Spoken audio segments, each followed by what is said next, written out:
Meet Zeke Draker. He was born into the Draker household, a family directly descended from legendary dragon slayers. However, his time to flex the family title was short-lived. He was soon abandoned because his family deemed him unfit.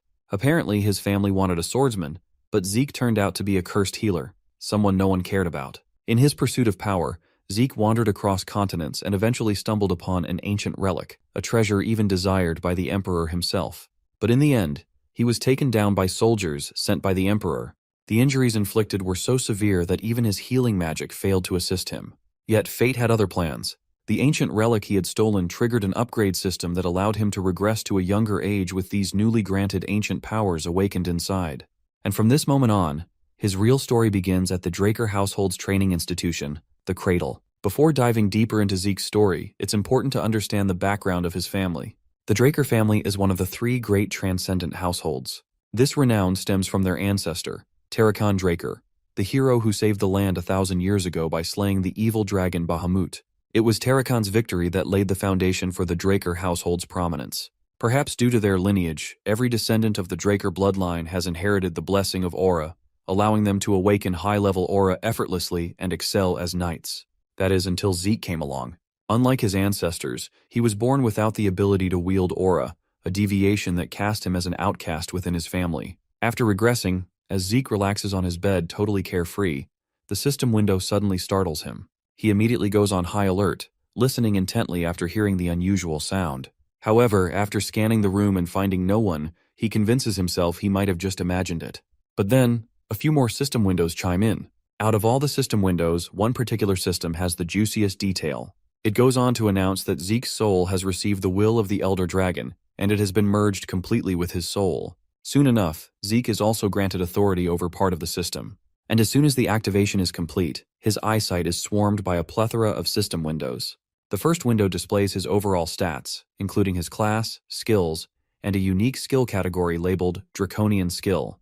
This skill can only be unlocked once he accumulates 10 points, but his current karma points are 0. Curious, he begins fiddling with the system and quickly learns how to navigate and operate it. Among all the information displayed in the administration status window, what stands out to him the most is the class skill. The reason behind his curiosity is that this word, class skills, is a terminology from Draconic language that is not used in this current era. He has heard about this class skills from his master. According to his master, people of the ancient world classified themselves based on their strengths. Each class trained in specialized techniques referred to as skills. Since Zeke's class is that of a healer, his corresponding skill is called healing. After Zeke awakened, his master, who was female by the way, trained him relentlessly until he was on the brink of death.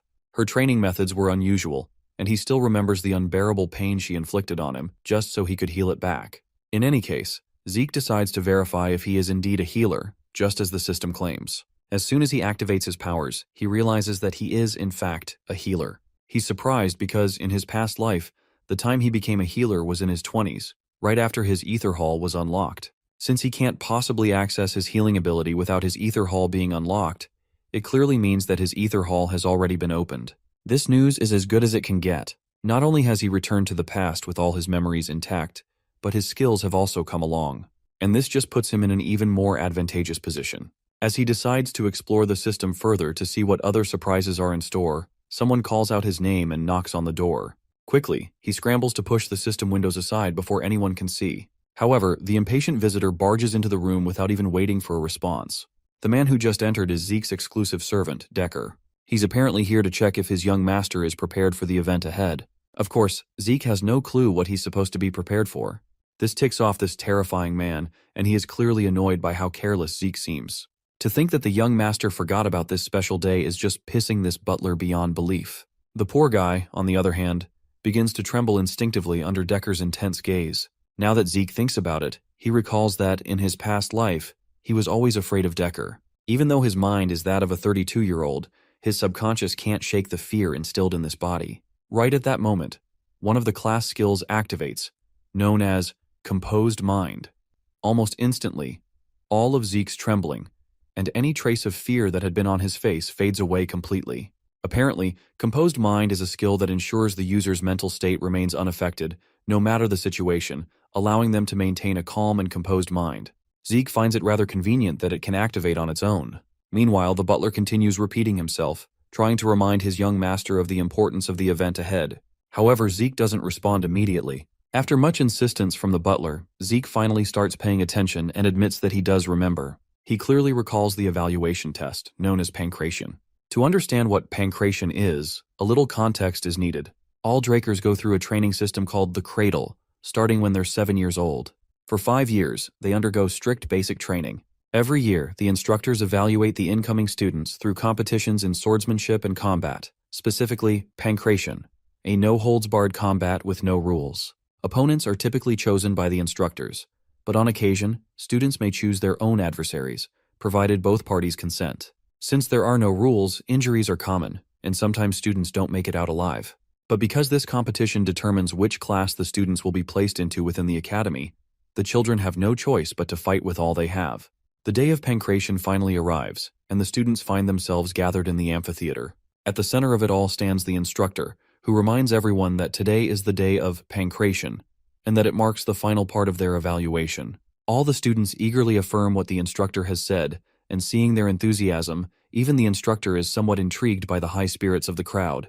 This man is actually the head instructor, Panmark, and without further delay, he decides to get things started.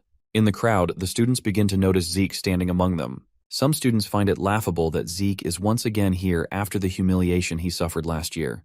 The duel between two students finally begins, and a student named Aaron ends it before it even starts, delivering a single uppercut that knocks his opponent out cold. But while the other students find the quick fight fascinating, Zeke isn't impressed at all. He remembers the time when he, too, used to be terrified of such fights when he was younger. But compared to what he went through in his past life, this is nothing. As Zeke yawns repeatedly while waiting for his turn, one particular student, Leon Conrad, is eagerly waiting for the moment to have a duel with our boy. Eventually, the time for Zeke's match arrives, and his opponent just so happens to be Leon. While my guy is rubbing his tired eyes, Leon throws a jab at him, instantly reminding the humiliation Zeke suffered the previous year. Well, of course, Zeke has not forgotten about it. He vividly recalls how he had begged Leon for forgiveness back then. Those memories are painful, but they're in the past now. Leon has always been Zeke's opponent every year. Our boy knows him all too well, how dirty of a player Leon is, and the kind of trash family he comes from. He is certain that the only reason he's facing Leon in this duel is because Leon pulled some strings behind the scenes to fix the match. Zeke would rather have a dog who bites rather than having a cousin like him. In Zeke's past life, he was never able to meet his 4 siblings of direct bloodline, but there were more than a dozen cousins, and many of them were more than willing to bully him. Suddenly, Leon calls out to Zeke once again, and just like before, he tries to humiliate him by reminding him of the miserable defeat he suffered the previous year. He further questions Zeke whether that level of humiliation wasn't enough to keep him away from participating in pancration altogether. While Leon continues to throw one verbal jab after another, Zeke remains as cool as a cucumber, and it's all thanks to his composed mind ability. Although Zeke is calm and collected, there's still a limit to his patience. He won't tolerate some insolent bug bad-mouthing him repeatedly without consequence. Well, our boy's response only serves to trigger this bastard even more. And this time, Leon even goes so far as to grab our boy by the head. But his foolish move only earns him a solid punch to the face that sends him flying away. This brutal punch was possible thanks to Zeke's skill, Critical Strike. The ability inflicts significant damage to the opponent and has the added risk of being countered if the attack fails. Fortunately for Zeke, this punch landed perfectly, leaving no room for a counter. The bastard, on the other hand, is writhing in agony, with his hand covering his own face. Zeke, meanwhile, reflects on how he only meant to knock the guy out and had no intention of activating this ability. The instructor quickly rushes to tend to the injured brat while scolding our boy for attacking even before the match began. But my guy just stays nonchalant in his response and wonders aloud why they had to wait for someone's command to start the battle when they're already standing in the arena. You see, the one who strikes first has the advantage, so he didn't shy away from taking this opportunity. While he says this, he looks absolutely menacing, and the sheer amount of killer intent he's exuding is enough to leave the poor instructor trembling. Meanwhile, Leon just assures the instructor that everything is fair game and tells him to just let the battle begin. After all, if Leon steps back on a moment like this, it would be way too humiliating to bear. As soon as the instructor gives the signal, Leon recklessly charges at his opponent. But his reckless charge earns him a punch right to the face. As surprising as it is, the punch Zeke landed didn't hurt at all. Initially, Leon was quite afraid of taking a direct punch, remembering how painful the first one was, but realizing this punch didn't hurt him at all only fuels his foolish confidence. All he has to do, he thinks, is put his guard up, and Zeke won't be a threat at all. Leon quickly notices our boy using his left hand for a counterattack again, so he ducks down. In that critical moment, he takes advantage of Zeke's vulnerability and takes him into his grasp in order to push him over to the ground. But suddenly, Leon takes a hit so fast that even we couldn't see what happened, leaving him trembling like a leaf. Even the instructor on the sidelines is completely boggled, unable to wrap his mind around the fact that he just witnessed a 12-year-old kid pull that slick move. The moment Leon dodged Zeke's counter and tried to take him down, the instructor was certain Leon was going to win. However, Zeke punched Leon square in the chin and escaped his grasp. It's on Leon for letting his guard down, thinking he had Zeke right where he wanted him. But our boy, on the other hand, remained as cool as cucumber, despite the fact that his counter failed. The concentration and precision needed to inflict such exact and effective damage is a feat in itself. The instructor is actually wondering if this is really the Zeke Draker they thought they knew. The bratty bastard, however, is in shambles after taking that brutal punch. His brain is scrambled, and before he can even react, he takes another blow that causes him to trip. But he quickly steadies himself and retaliates with a punch of his own. At that critical moment, one of Zeke's class skills activates automatically, Heightened Sense, which temporarily enhances his perception. With this skill, Zeke can see the punch coming at him in 960 frames per second slow-mo, making dodging it a piece of cake. As soon as the punch zips past him, Zeke quickly grabs Leon's extended arm and slam dunks him hard onto the ground. And the impact was so brutal that it literally shattered the ground beneath. Another skill activates, known as Precise Stab, which helps Zeke target the Leon's weak points for critical damage. After pinning the bratty bastard to the ground, Zeke balls up his fist, ready to obliterate his face. Poor Leon begs him to stop, but my guy still goes through with it, landing the punch square on his face.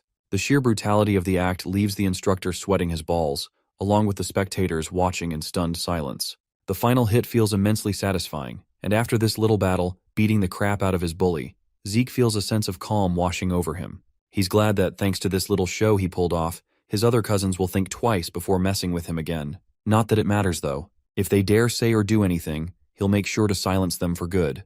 It seems that wasn't enough to instill fear in these incompetent bastards. One particular punk, too complacent for his own good, challenges our boy and picks him as his pancration opponent. This overconfident, cocky punk is Jaken Vardek, itching to make a statement, though he plans to let his blows do the talking.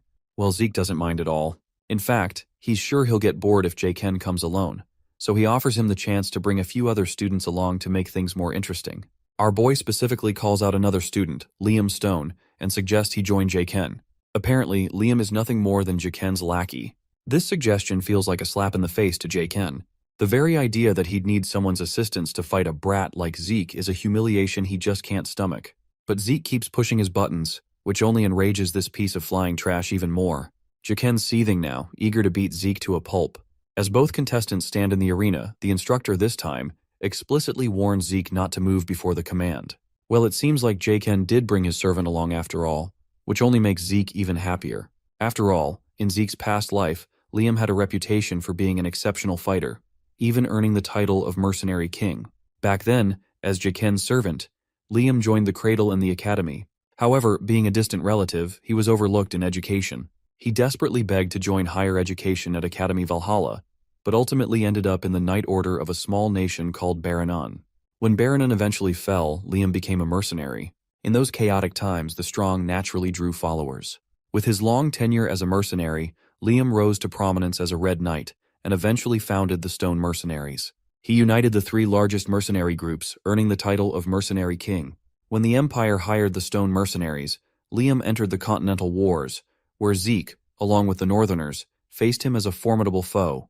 But this time, our boy is determined to carve out a very different future for himself. As soon as the instructor gives the signal, Jaken confidently lunges forward, delivering a punch with such force that it disturbs the air currents around him. But, not surprisingly, Zeke casually grabs and blocks the punch as if it were nothing. Jaken quickly flings our boy's hand away and retaliates with a kick of his own. But that kick ends up backfiring against this filthy bastard. As soon as his kick connects, Jaken feels an immense amount of pain, causing him to stumble. It turns out he hit Zeke's strong barrier, which was created around his elbow, and that caused serious damage to Jaken's leg. As Jaken looks at his injured leg, Zeke quickly lunges forward, balls up his fist with his skill activated, ready to throw it down. But poor Jaken quickly tries to protect himself, putting his hands over his face. Seems like Jaken miscalculated Zeke's moves a little, because our boy never intended to land a hit on his face. Instead, he tags the bastard right on his injured leg. After that sneaky move, He follows up with a punch to the ribs, one that's enough to make Jaken gag up copious amounts of blood. The overconfident bastard is finally on the ground. Left with no pride or dignity, he angrily instructs his sidekick to kill our boy right away. The time has come for our boy to deal with Liam, and this bastard is exuding some serious killing vibes as he strides toward him. The most annoying thing about fighting Liam is his insane reach, which puts Zeke at a serious disadvantage if he lets Liam attack first. So my guy takes his stance and decides to take the lead, throwing a few blows of his own. Using another skill known as Slash, Zeke moves so fast that all anyone can see are silhouettes throwing a barrage of punches. The skill Slash allows him to launch a relentless flurry of attacks at the enemy, completely interfering with the enemy's sight. The guys watching from the sidelines are feeling true despair, witnessing just how much of a gigachad our boy is. Zeke knows they're curious and confused because none of them have seen anything like this before. You see, in a place where sword dominates, seeing a brawler's fist-fighting technique is a rare and almost unheard of sight. As impressive as this ability is, it's also taking an equally heavy toll on his body. But even that isn't the biggest challenge here. The monstrous physique of Liam is what truly tests Zeke. No counterattacks, no dodges. Liam is just taking it all with his guard up, and now you can only imagine how aggressive he was during his time as the mercenary king. Since Zeke is unable to do any real damage, he prepares to unleash one final devastating strike, one that will be powerful enough to break through Liam's guard. As soon as our boy launches his strike, Liam effortlessly dodges it by redirecting it. What pisses Zeke off even more is that this bastard didn't even flinch or turn his eyes to see the strike, and he just dodged it like it was nothing. In the next moment, Liam seizes the opportunity to make his move. Lifting Zeke high into the air, he prepares to slam him hard onto the ground. But Zeke isn't about to let that happen without a fight. He quickly strikes Liam over the head. His class skill, Heightened Sense, activates, and with it, he completely turns the tide. Using this advantage, he locks Liam in a deadly neck hold with his legs, cutting off Liam's air supply. No matter how strong Liam's body is, he's still powerless without oxygen reaching his brain. However, it seems Zeke overestimated himself. Liam retaliates brutally, landing one devastating blow after another. The relentless flurry of punches even forces the poor guy to gag up blood. But despite the barrage of hits, Liam's body finally begins to falter. His strength wanes, and eventually, he succumbs, losing consciousness due to the lack of air. The spectators are left in awe, their breaths caught in their throats at the sight of such a jaw-dropping battle. But among them, there's one particular student who, instead of feeling worried or shaken, seems oddly exhilarated. He's actually excited and can't wait to take on Zeke as his opponent. After the day of pancration was over, our boy returns into his quarters, where his servant inquires about his well-being. He has heard that Zeke was gravely injured during the matches. To this, Zeke just shrugs it off, claiming he's perfectly fine. However, the butler does not relent, and insists on checking his pulse to verify that everything is truly okay. Zeke can tell that this old coot just wants to check whether he has awakened his aura or not. Eventually, he extends his hand toward the servant, who quickly shoots a blue energy through his hand and into Zeke's. Seeing this blue energy makes our boy pause and wonder if his servant might actually be a blue knight. You see, when checking if someone has awakened, most people simply examine their dantian. But this man is being unusually thorough with it. Imbuing someone else with aura is difficult enough on its own, but for this old man to control it so precisely like this, he must be a blue knight. Apparently not all knights are the same. They are classified according to their martial prowess and aura manipulation proficiency. White swordsman is the novice level, and most children before the blessing rite are white swordsmen. A yellow swordsman is the level you attain once you've awakened your aura and opened your dantian. All trainees of the cradle become yellow swordsmen after the blessing rite. Once you've learned to freely control aura, you earn the title of knight. The purple knight level is when you can reinforce your sword with aura, while the blue knight level is achieved when you can manifest an aura blade. Beyond this, the realm of those who have transcended their limits, the realm the mercenary king Liam and our boy had reached before his regression, is known as the Red Knight. Then there's the Black Knight. But only a few of these monsters exist across the entire continent. With that in mind, Zeke can't help but wonder how someone as skilled as his servant, who is clearly talented enough to be a commander, ended up acting as his babysitter. Still, no matter what, Zeke is sure there's no way this guy can detect his ether, something only 2 people in the entire world can use. Finally, the old man finishes his examination. With a firm tone, he questions his young master, asking if he might be hiding something. Of course, Zeke plays it cool and feigns ignorance. He counters by asking if the butler perhaps knows something that even he doesn't.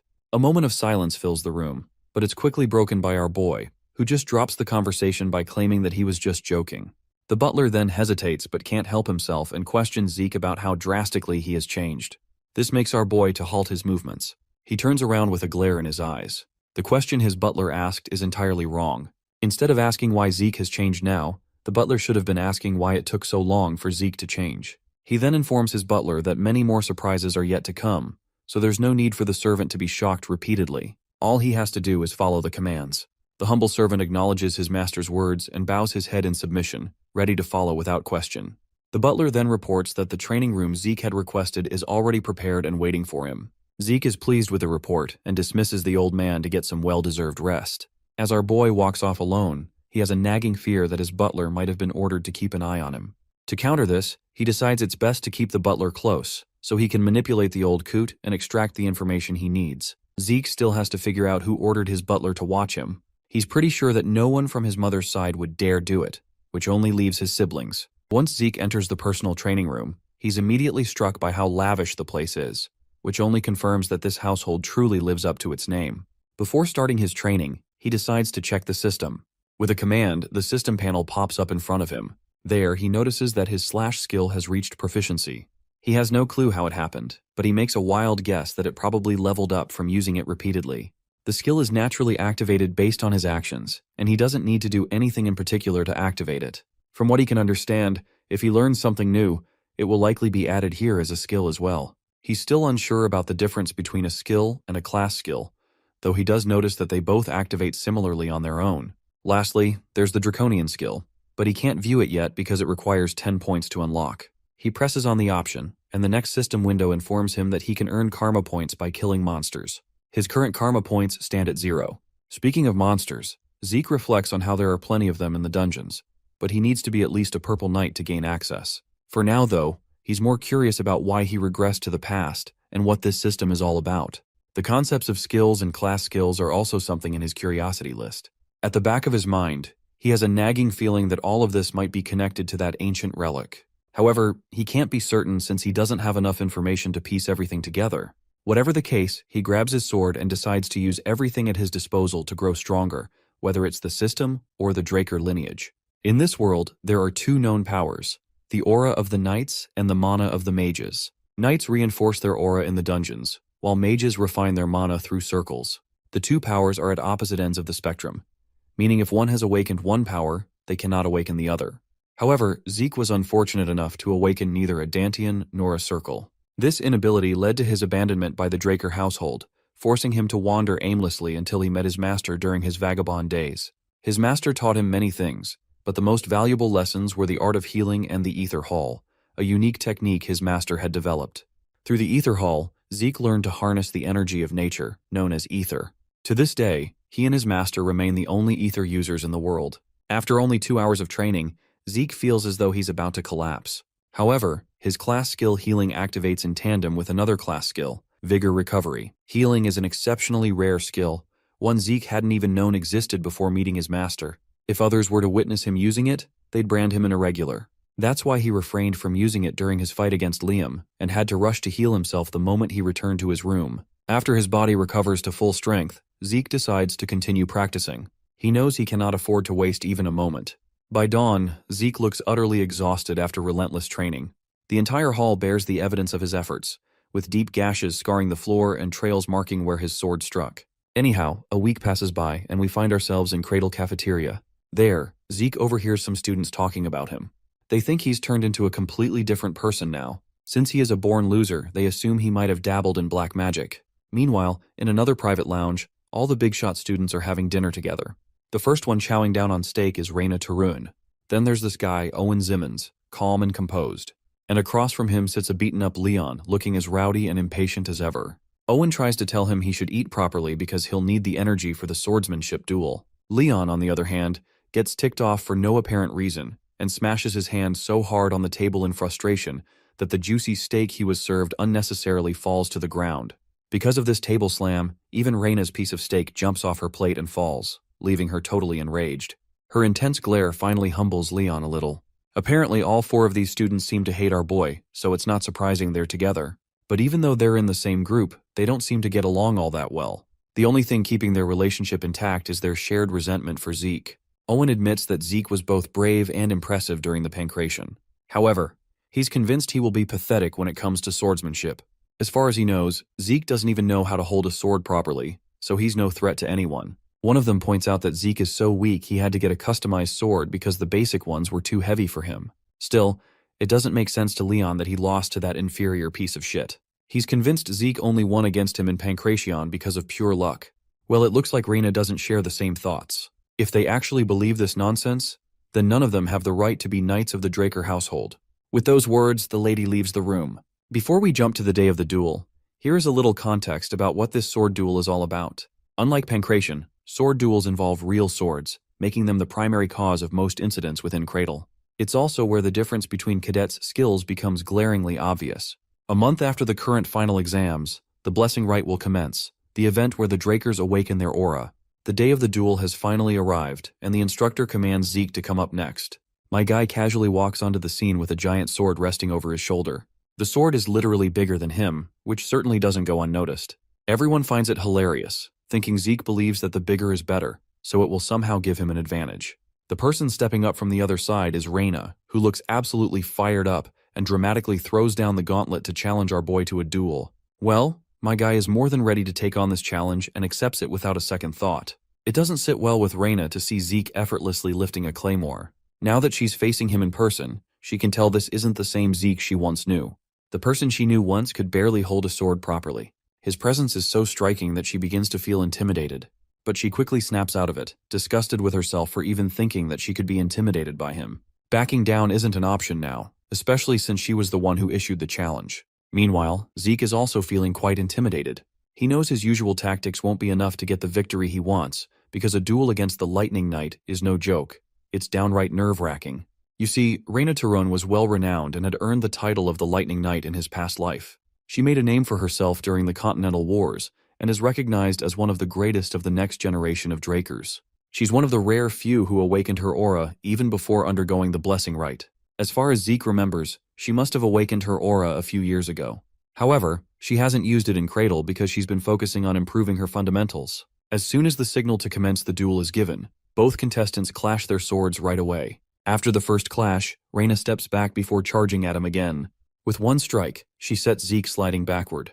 Just these two exchanged blows were enough for our boy to draw the judgment that she's even better than he expected. The feisty lady charges at him once more, swinging her sword as fast as she can, lighting up the area with sparks. In the background, her friends are getting restless and impatient, urging her to just finish him off in one strike instead of playing around. But one of the wiser ones reminds these idiots that Reina isn't toying with him. It's Zeke who is pushing her around. Now, switching to her perspective, she can clearly see the openings and vulnerabilities in Zeke's guard. Yet, every time she tries to exploit them, her sword is quickly blocked by his sword, almost as if he's applauding her attempts. What's even more frustrating is that after he blocks one attack, he intentionally leaves another vulnerable point for her to strike. It's as if this duel isn't about winning. It's meant to teach her. After a few exchanges, Reina finally steps back, utterly exhausted by the back and forth. She wants to catch her breath before coming back for more. Meanwhile, Zeke doesn't have a single ounce of sweat or tiredness on his face. In fact, he looks bored. He's not that impressed. She is fighting honestly without using any aura, but it's expected from someone obsessed with their fundamentals. Now that they are at it, he decides to help her break out of her shell. He intentionally takes an extremely low stance, as if he intends to close the gap in one move. Reina is confident in her speed and doesn't think much of it. But in the blink of an eye, Zeke closes the gap and is right in her face before she even has time to react. He swings his sword so hard that it literally cracks the ground with the force of his giant blade. The girl, on the other hand, is sure that as long as there's distance between them, she can react to his moves. Zeke swings his sword through empty air, but it wasn't meant to hit her. Instead, the debris he flung into the air with the force of his swing strikes her square in the face, leaving her nose pretty banged up. Next, Zeke charges at her with his massive sword in hand. As she sees that shiny blade only a few centimeters away from her neck, she's sure she's done for. But as surprising as it is, the sword Zeke was holding suddenly goes flying into the air and lands a few feet away. With that, the crowd quickly declares Zeke the loser, while showering Reina with praise for winning without even using her aura. However, the instructor knows this isn't what it seems, and his face is painted with sheer horror, as if he just found out he has more than one father. What the cadets didn't notice was that as Zeke's attack closed in on Reina, she used the faintest amount of aura, so subtle it was barely noticeable. The fact that Zeke forced her to use her aura, despite her vow not to until she entered the academy, is nothing short of insane. As Reina stands there, her face riddled with doubt and regret for breaking her promise, Zeke suddenly charges at her. With his fist balled up, he strikes her square in the throat, reminding her that this isn't over yet. She buckles over her knees with blood leaking from her mouth. The other coward sitting in the cavea is outraged because this was supposed to be a sword duel, so they won't stand for such cheap attacks. Everyone present points their fingers at Zeke out of contempt, calling him shameless for pulling off such a move. Meanwhile, Zeke remains completely unbothered by all the noise and insults. He calmly asks Reina if she wants to continue. Reina, on the other hand, stubbornly believes she hasn't lost yet, reasoning that he only struck her because she let her guard down. But as she thinks about it, a realization hits her. If he had been holding a knife instead of throwing a barehanded punch, she would already be 6 feet under. For that reason alone, she honorably concedes defeat. The crowd, which had been eagerly mocking Zeke moments ago, falls into stunned silence. Zeke Draker, who was labeled human scum just days ago, has achieved an undeniable victory against one of the most talented children of the famed houses. The fact that Reina Tarun, the Lightning Knight, was defeated is simply unfathomable to most of those present. The scene transitions to Abel's castle. Outside, a dangerous battle has just ended, leaving behind a trail of bodies in the pit. William witnesses the horrific scene and fails to understand how Abel is calmly drinking tea without any worries. Abel's current focus is on a letter that mentions Zeke Draker's victory over Reina, the prodigy. He gets up and asks about how long they have until the blessing rite comes around. Since they've got enough time until the full moon, Abel believes it's fitting to pay the Draker family a visit. Hearing this, William is rather shocked that he's choosing to go by himself. But to this swordmaster, he's itching to know the kind of awakening the youngest of their family is going through. While Zeke's victory left the rest of the cradle stunned, he didn't care much about his achievement and merely resumed his training, refusing to celebrate. 1 month passed, and the day of the blessing rite finally arrived. Zeke still doesn't comprehend how he managed to become a Red Knight in his original life, especially with the shitty body he has. Having finished training, he commands open the status window. His mastery skill is according to his expectations, standing at the expert level. What's even better is that every time a skill ranks up, its mastery level resets, as evident by his numerous skill tiers in rank D and E. Also, he's advanced his mastery with Swift Step's skill, the same one he used against Reina. Thanks to his sharp senses, he can tell the butler is watching him. Decker informs his master that they're to leave in 2 hours for the event. Zeke thinks it's time to get ready. Zeke hasn't visited the main estate in a long time. He's on his way to the Draker family's house situated in the Duchy of Troy. While the family's main residence is located in the center of the continent, the blessing rite is held where the legend of the Dragon Slayer surfaced. Having arrived at his destination, Zeke steps outside the carriage and into the Dragon's Nest lair. Having made his way inside, he has an enlightening realization. The people here are VIPs with incredible fame. He knows for a face that some of them are informants sent to observe him. Despite their intentions, Zeke thinks everything will go swimmingly well once his awakening blows up in their faces. That is until he spots a certain man, a man whose very presence makes his blood boil. That man is none other than Abel, who shakes hands with someone and expresses that he had no interest in coming to the event. None except for one person, and that person is his youngest brother. The second son of the Draker family is nicknamed the Lion Blade, but he's got an even more prominent name that Zeke knows by heart: the Butchering Knight. Our boy does his best to maintain his calm facing his elder brother. After all, he doesn't have many options in this situation. In his previous life, the second son never showed up to observe Zeke in the blessing rite. This means his actions in the pancration competition have altered the trajectory of the future. Clenching his fist in frustration, Zeke realizes that he's acquired a chance for himself. Before long, the blessing rite is underway. Aaron is told to come out as the first warrior. He promptly places his arm inside a mystical pool, causing his arm to surge with a blue essence. It's explained that during every blessing rite ritual, each member of the Draker bloodline awakens their sealed aura right around the time they're supposed to graduate from the cradle.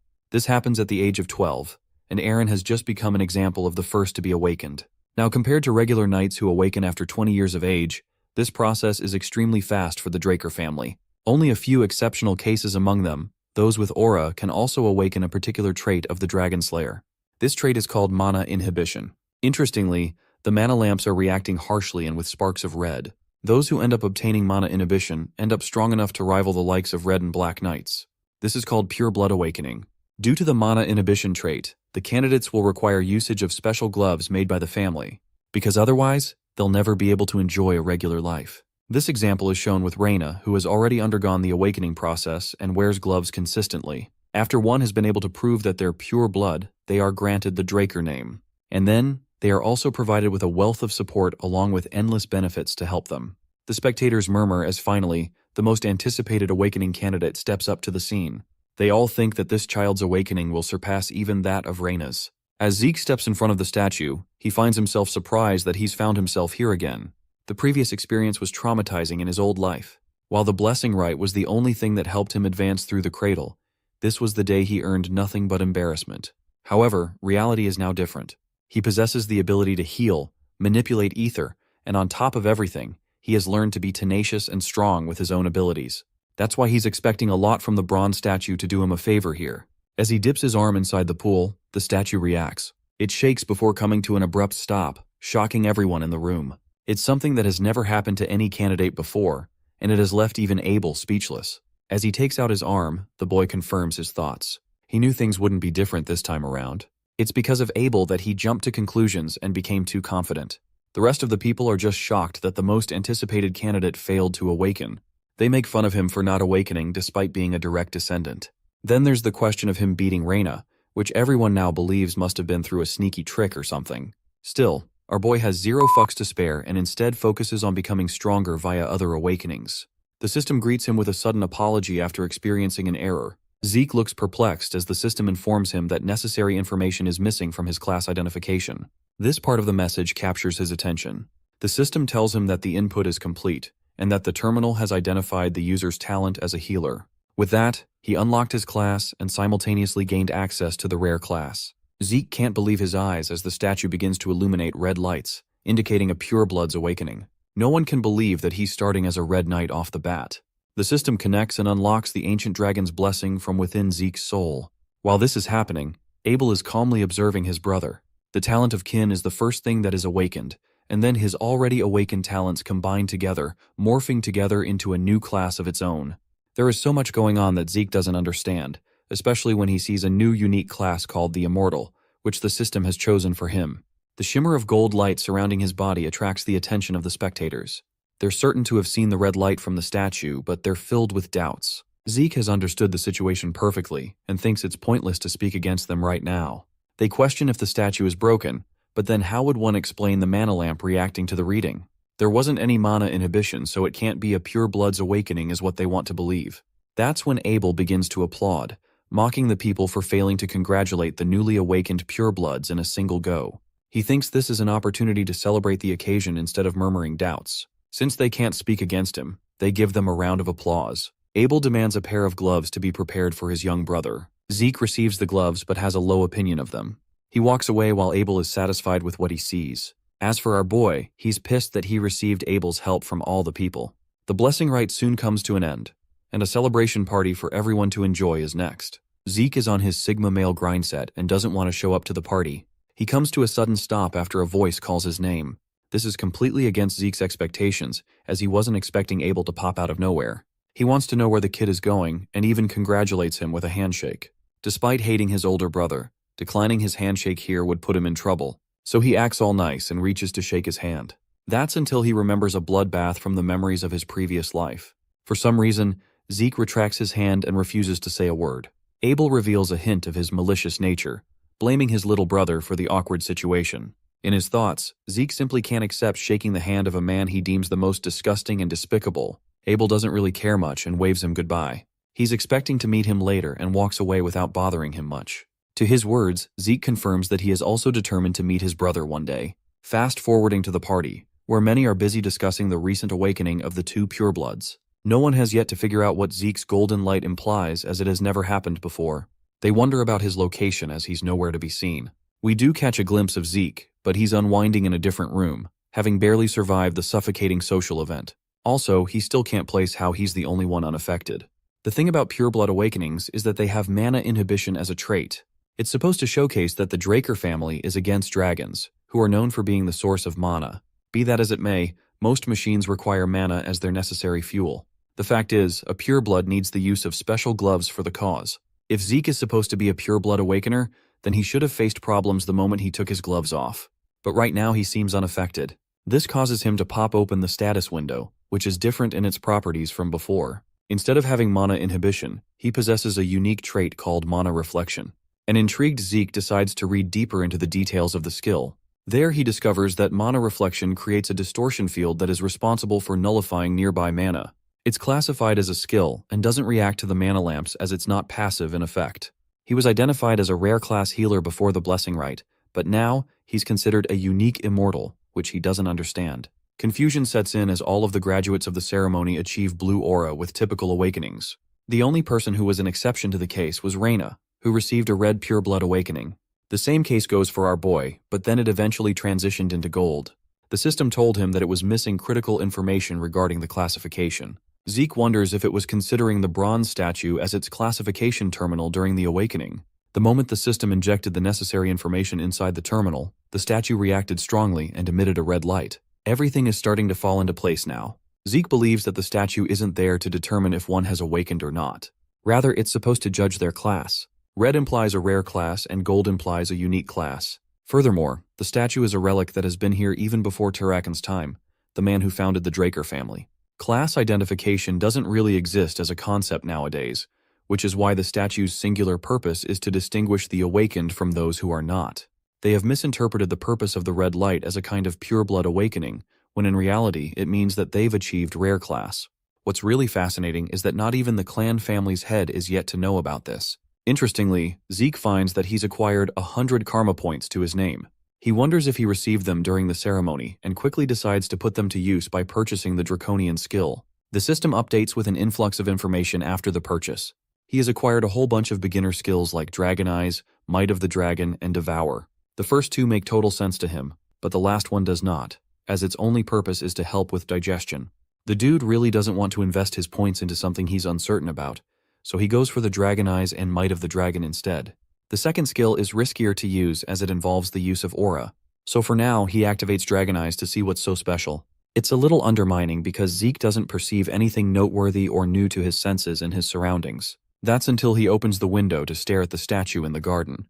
The skill amps up his magnification, allowing him to view farther objects from up close. Also, he's granted the ability to view detailed information about the object he's viewing. All kinds of properties regarding the statue's build flood his body with information. It takes a toll on his body and he feels extremely exhausted after using the power. Zeke thinks his powers will be sparingly useful if they have such a heavy drawback. Thankfully, his healing factor kicks in, fixing his exhaustion. What's surprising is that Zeke didn't even input the intention to heal. It just kicked in automatically. Inspecting the system screen, he realizes that all of his class skills have converted into passive abilities and even jumped up a level. The healing factor allows him to repair his body without triggering the activation. It's an excellent version of his previous skill. While it seems like healing is way too OP, it's not something you can consistently spam. Otherwise, he wouldn't have died in the first place. At the same time, the healing factor is infinite in nature. In order to test his evolved skill, he takes a blade and gives his arm a slight cut. Seconds after the injury, the healing factor automatically kicks in, healing the cut without leaving any marks. The usual time to graduate from the academy is 5 years, but a confident Zeke thinks he'll be able to get it done in 2 years. The Draker Academy is the greatest knight academy ever known. Any aspiring knight would sell anything to take their spot inside. Located in the Duchy of Troy, the academy thrives with the spring life each time a new semester comes around. As Zeke walks among the others, he notes how the higher-ranked students are comparably no different from adults. They're just as capable, and if he were to compare these guys to the cradle, then they're nothing more than children from great families. Zeke thinks his entire family is messed up. Among the thriving branch families supporting the Draker family, 3 families are the most prominent and have the influence to be called the Great Families. The first is the Tarun of Strength, which Reyna is a part of. The second family is Zimmons of Wisdom. And lastly, there's the Vardek family of Gold. The children of those 3 families are here, but Zeke couldn't spare a second thought for them. The scene cuts to the high-class dormitory of the Platinum Mansion. This high-class dormitory boasts a training hall, an exquisite library, and all kinds of premium facilities. The best of the best students are supposed to enjoy the luxuries. As for the Pure Blood Awakeners, they're granted an additional privilege of Floor Master. This floor is known as the Platinum Floor. A maid greets our boy's arrival, and he's soon escorted to his assigned floor, where others are waiting. Arriving here, Zeke is a little exhausted to find so many people, despite him being awakened as a pureblood. He's told that Decker is waiting for him in another room. Without wasting time, Zeke goes to meet him to see what's up.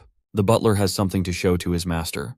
He surprises him with a premium pair of gloves that he initially received upon awakening. He's already acquired new gloves, but Zeke's got his eye set on a new sword now too. He picks his blade, which the butler supports without concern. The Duchy of Troy is known to be close to the mountain ranges. That's why it's got an abundance of good iron and skilled craftsmen, who prove to be an irreplaceable source of strength for the alumni. Decker wants to search for a craftsman for the young master, but Zeke is fine handling it himself. He wants to see them in person, and requests Decker to set an appointment in advance. The name Galleon Halbert is someone not even Butler has heard of before. He intends to contact this man for an appointment soon. At the same time, he reminds Zeke to review the documents before his first class begins tomorrow. Later that day, Zeke is busy reviewing the notes when he comes up with an interesting observation. The platinum floor is reserved for him, so he could test out his new draconian skills and help them develop. A maid comes to inform the young master that Reyna has sent a dinner invitation to him. Zeke is surprised upon hearing this and decides to pay a visit. He comes around to her floor and finds himself a little stumped because Reyna is out here playing Al Capone or something. She welcomes him and apologizes for the unique dinner setting. Zeke doesn't mind and takes his seat. They first decide to eat and then talk. Observing her from across the table, Zeke can tell that she's utilizing the aura in her lower abdomen even in a setting like this. He wonders if she's set her sights on becoming a purple knight, which might explain why her sword skills have reached their limit. It's a waste of good potential in his eyes. Finished with dinner, Zeke is exhausted and surprised that she ate way more than him. With their appetites satisfied, she wants to get to the meat of the situation. Reyna offers him full support of the Tarun family. Zeke thinks this is some sort of misunderstanding and reminds her that they're both pure-blood awakeners. She fires back by claiming that he's the one who's wrong. As pure-bloods, they do have a bunch of privileges to enjoy, with the platinum floor included in that bundle. However, they also don't receive benefits in terms of growth. Centuries of academic and practical knowledge is reserved in this brilliant academy. Then there are personal instructors to guide you and evolve your abilities. If someone doesn't have either of these things, they'll definitely lag behind. Reyna strongly argues that the support families are critical. She exemplifies Zeke Draker, a man who is also a pure blood of the family and the youngest to ever attain the title of a White Knight. At his current level, he's one of the strongest Black Knights, and even he received support from the Zimmons family.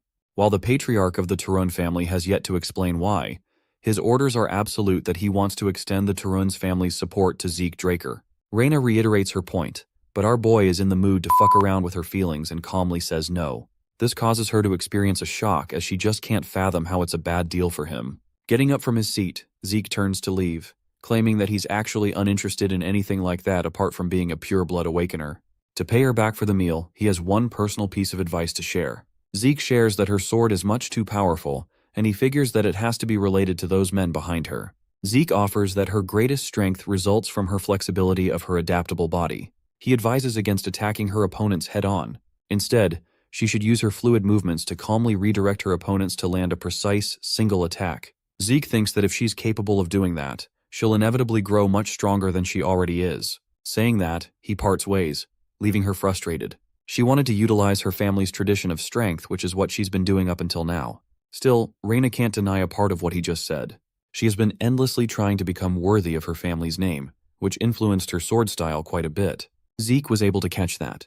While Reyna was young and praised as a genius prodigy, no one offered her any advice. This interaction with him has left her to reevaluate her opinion of Zeke Draker as a person. Skipping ahead to Zeke's monologue, he's reflecting just how powerful he's gotten with his new skills. After all, even an entire night's worth of training couldn't stop him just now. The dude literally has infinite stamina now. He's gonna last longer in bed than the age of the universe. In his previous life, this place was nothing more than hell for him. But with his newly awakened state, it's actually pretty chill now. Zeke is enjoying the peace that can't be bought with money or power. As he's minding his own business, the representative of the Zimmons family approaches him. Owen is the third son of the family, and he's an expert in manipulation. He blackmailed and bullied our boy in his previous life. Interestingly, he also invited Zeke to a dinner invitation only to get rejected in the face. Surprisingly, Owen is acting way too friendly in this life.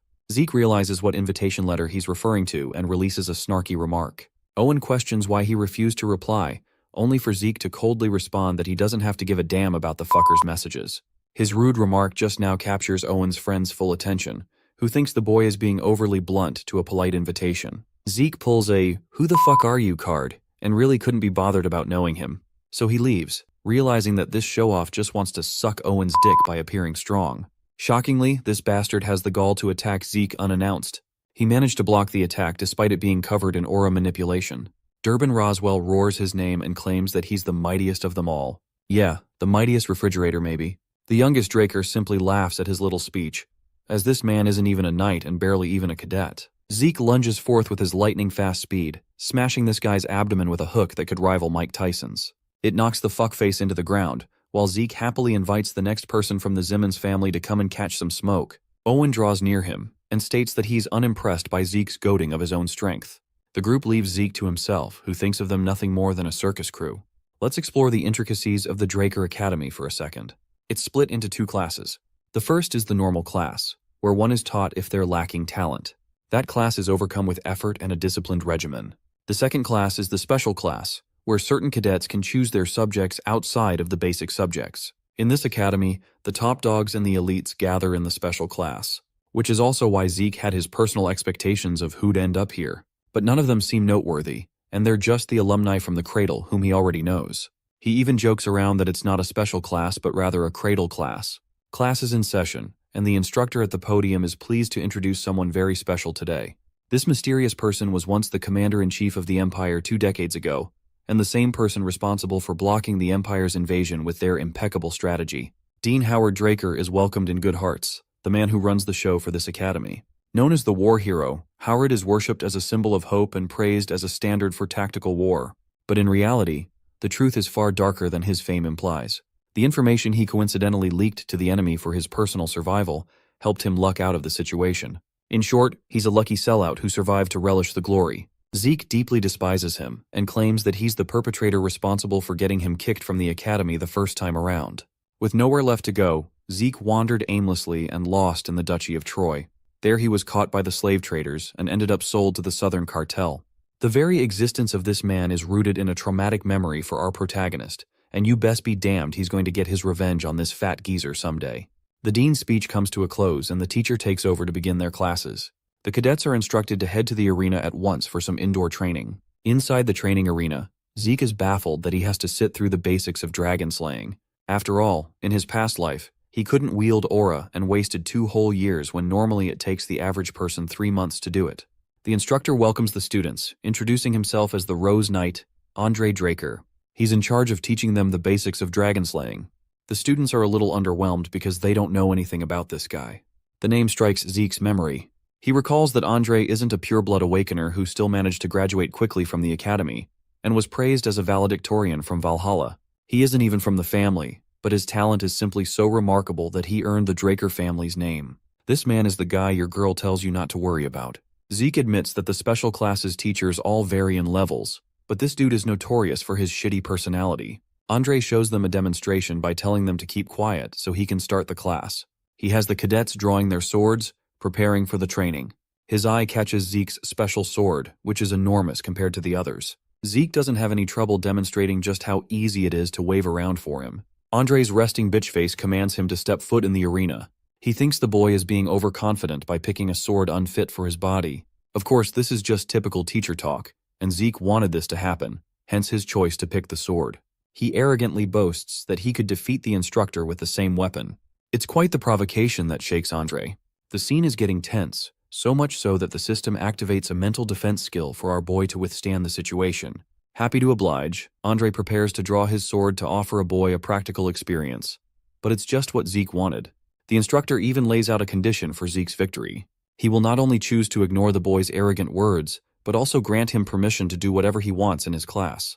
The instructor even gives him a leeway, that he'll go easy and won't even use his aura on the cadet. But that's just playing right into Zeke's advantage even more. He's extremely confident in his ability to best Andre since he knows about the man's weakness. However, since his watchful brother is keeping an eye on him, Zeke doesn't want to risk gaining unnecessary attention like last time, so his battle strategy is to cut Andre's uniform just a bit before accepting defeat. The fight begins as Zeke launches an immediate swing against his teacher's neck. However, Andre deflects his strike even at that range, demonstrating the skills of a Blue Knight. The fight's going to be tough, and Zeke knows it. He bounces around and attacks from every direction, only to get deflected by his teacher's quick reaction time. The rest of the cadets are stumped to see the knight's brilliant ability to withstand Zeke's attacks for 30 minutes straight. Interestingly, Andre finds his blade quivering and his body slowly getting exhausted. He can't fathom how the boy is inexhaustibly performing without getting tired. Despite suppressing his powers greatly, the fight is starting to become difficult for him. This only goes to show just how brilliant the average pure-blood awakener of the Draker family is, to the point it is considered unfair to compare them. As for Zeke, he's capitalizing on Andre's shitty stamina against him. As for his aura, a typical Draker's aura cultivation is known for its uniqueness. It should be activated during training and all kinds of daily tasks, even sleeping. It should be indistinguishable from the basic need of breathing. So in this case, since Andre is so used to maintaining his aura, he's uncomfortable and unnaturally weak when suppressing it. That is the one factor helping Zeke get an edge against his instructor. Andre deflects the cadet's blade one more time, but Zeke hasn't given up. He doesn't want to lose like this. His ego demands that his opponent be forced into using aura. Zeke changes his strategy from creating openings to going for a different approach, an approach that will require Andre to use his aura no matter what. In other words, an extreme situation. He flips back to the ground, but only this time he darts ahead with incredible speed. It's the activation of the swift step skill. Andre finds himself overwhelmed by the cadet's lightning-fast movements. Attacking from his blind spot, Zeke activates Critical Strike as if to put everything in this one attack, while Andre is still left questioning how a cadet can deploy such an advanced skill. The second he turns to face Zeke, he puts the faintest amount of aura in his feet, allowing him to evade the attack in quick succession. Without waiting for another second, Andre activates Sky Slice and sends the cadet flying. It was a really powerful attack, so much so that it chips Zeke's sword and injures him enough for his healing factor to jump in. Despite his broken healing factor, he collapses in the arena, while Andre sheaths his sword and turns away frustrated. He officially announces that Zeke is exempt from the class and asks if there's anyone else like him who is willing to give him a try. Since they're all scared shitless from what happened to Zeke, they don't even dare to raise a voice against his fury. From then on, the class resumes for everyone except for our boy, who's chilling in the hospital bed and glazing at his performance against Andre just now. His original plan to cut his uniform was wasted, but instead, he made Andre use his aura, forcing him to acknowledge the kid's abilities. It's a good outcome as his teacher was humbled in the fight. That said, the final attack that Andre used was actually the most basic move of the dragon-slaying arts. The Sky Slice may be a basic technique, but it was massively amplified with the power of a Blue Knight, resulting in a monstrous output. Still, Zeke is glad that he was able to stand his own against a Blue Knight, and he's confident he's at that level thanks to his infinite stamina and healing. But those two things alone won't be enough for a life filled with freedom. He demands true freedom that could only come from overwhelming strength, the kind of power that would make him immune from the strength of his superiors. As he's busy in thought, a drunkard comes around to check on the boy, realizing that this is the youngest son of the Draker family. Our boy is startled seeing the dipshit's face because a drunkard is the last thing you'd expect in a medical ward. Not only was he unable to sense this guy's presence, he also mouthed pretty bad things about the patriarch of the Draker family. Zeke tries to inquire about his identity, but this drunkard is busy injecting himself with more booze. The man is really curious to ask the boy about his shocking regenerative abilities. After all, he just survived a serious internal wound in his body. The system assesses the situation and activates mental defense for him. Zeke refuses to budge because he knows for a fact that nobody is aware of his healing skill at the academy. He feigns ignorance, prompting the man to take serious measures as he attempts to attack the boy. Zeke dodges his palm strike, which is sharp enough to slice the bed. This makes him wonder if this guy is some sort of assassin. Zeke uses the bedsheet to blind the lunatic and senses extreme danger, so much so that he activates every last one of his skills for an all-out offense. Despite being blinded and unaware, the man easily catches the boy's blade and praises the boy's ability to adapt quickly. Zeke rushes backward anxiously and wonders what he means by mercenary. He assumes the mysterious guy might know something about his past. Seeing a Draker like Zeke throw away his sword and prioritize his life, the man believes he's better suited to become a mercenary instead of a knight. Our boy finally understands his words, and the feeling he gets from the mysterious guy makes his doubts certain. The power gap between them is so huge that the guy can easily kill Zeke if he's here for that. The protagonist assumes he's probably the same level as a Red Knight.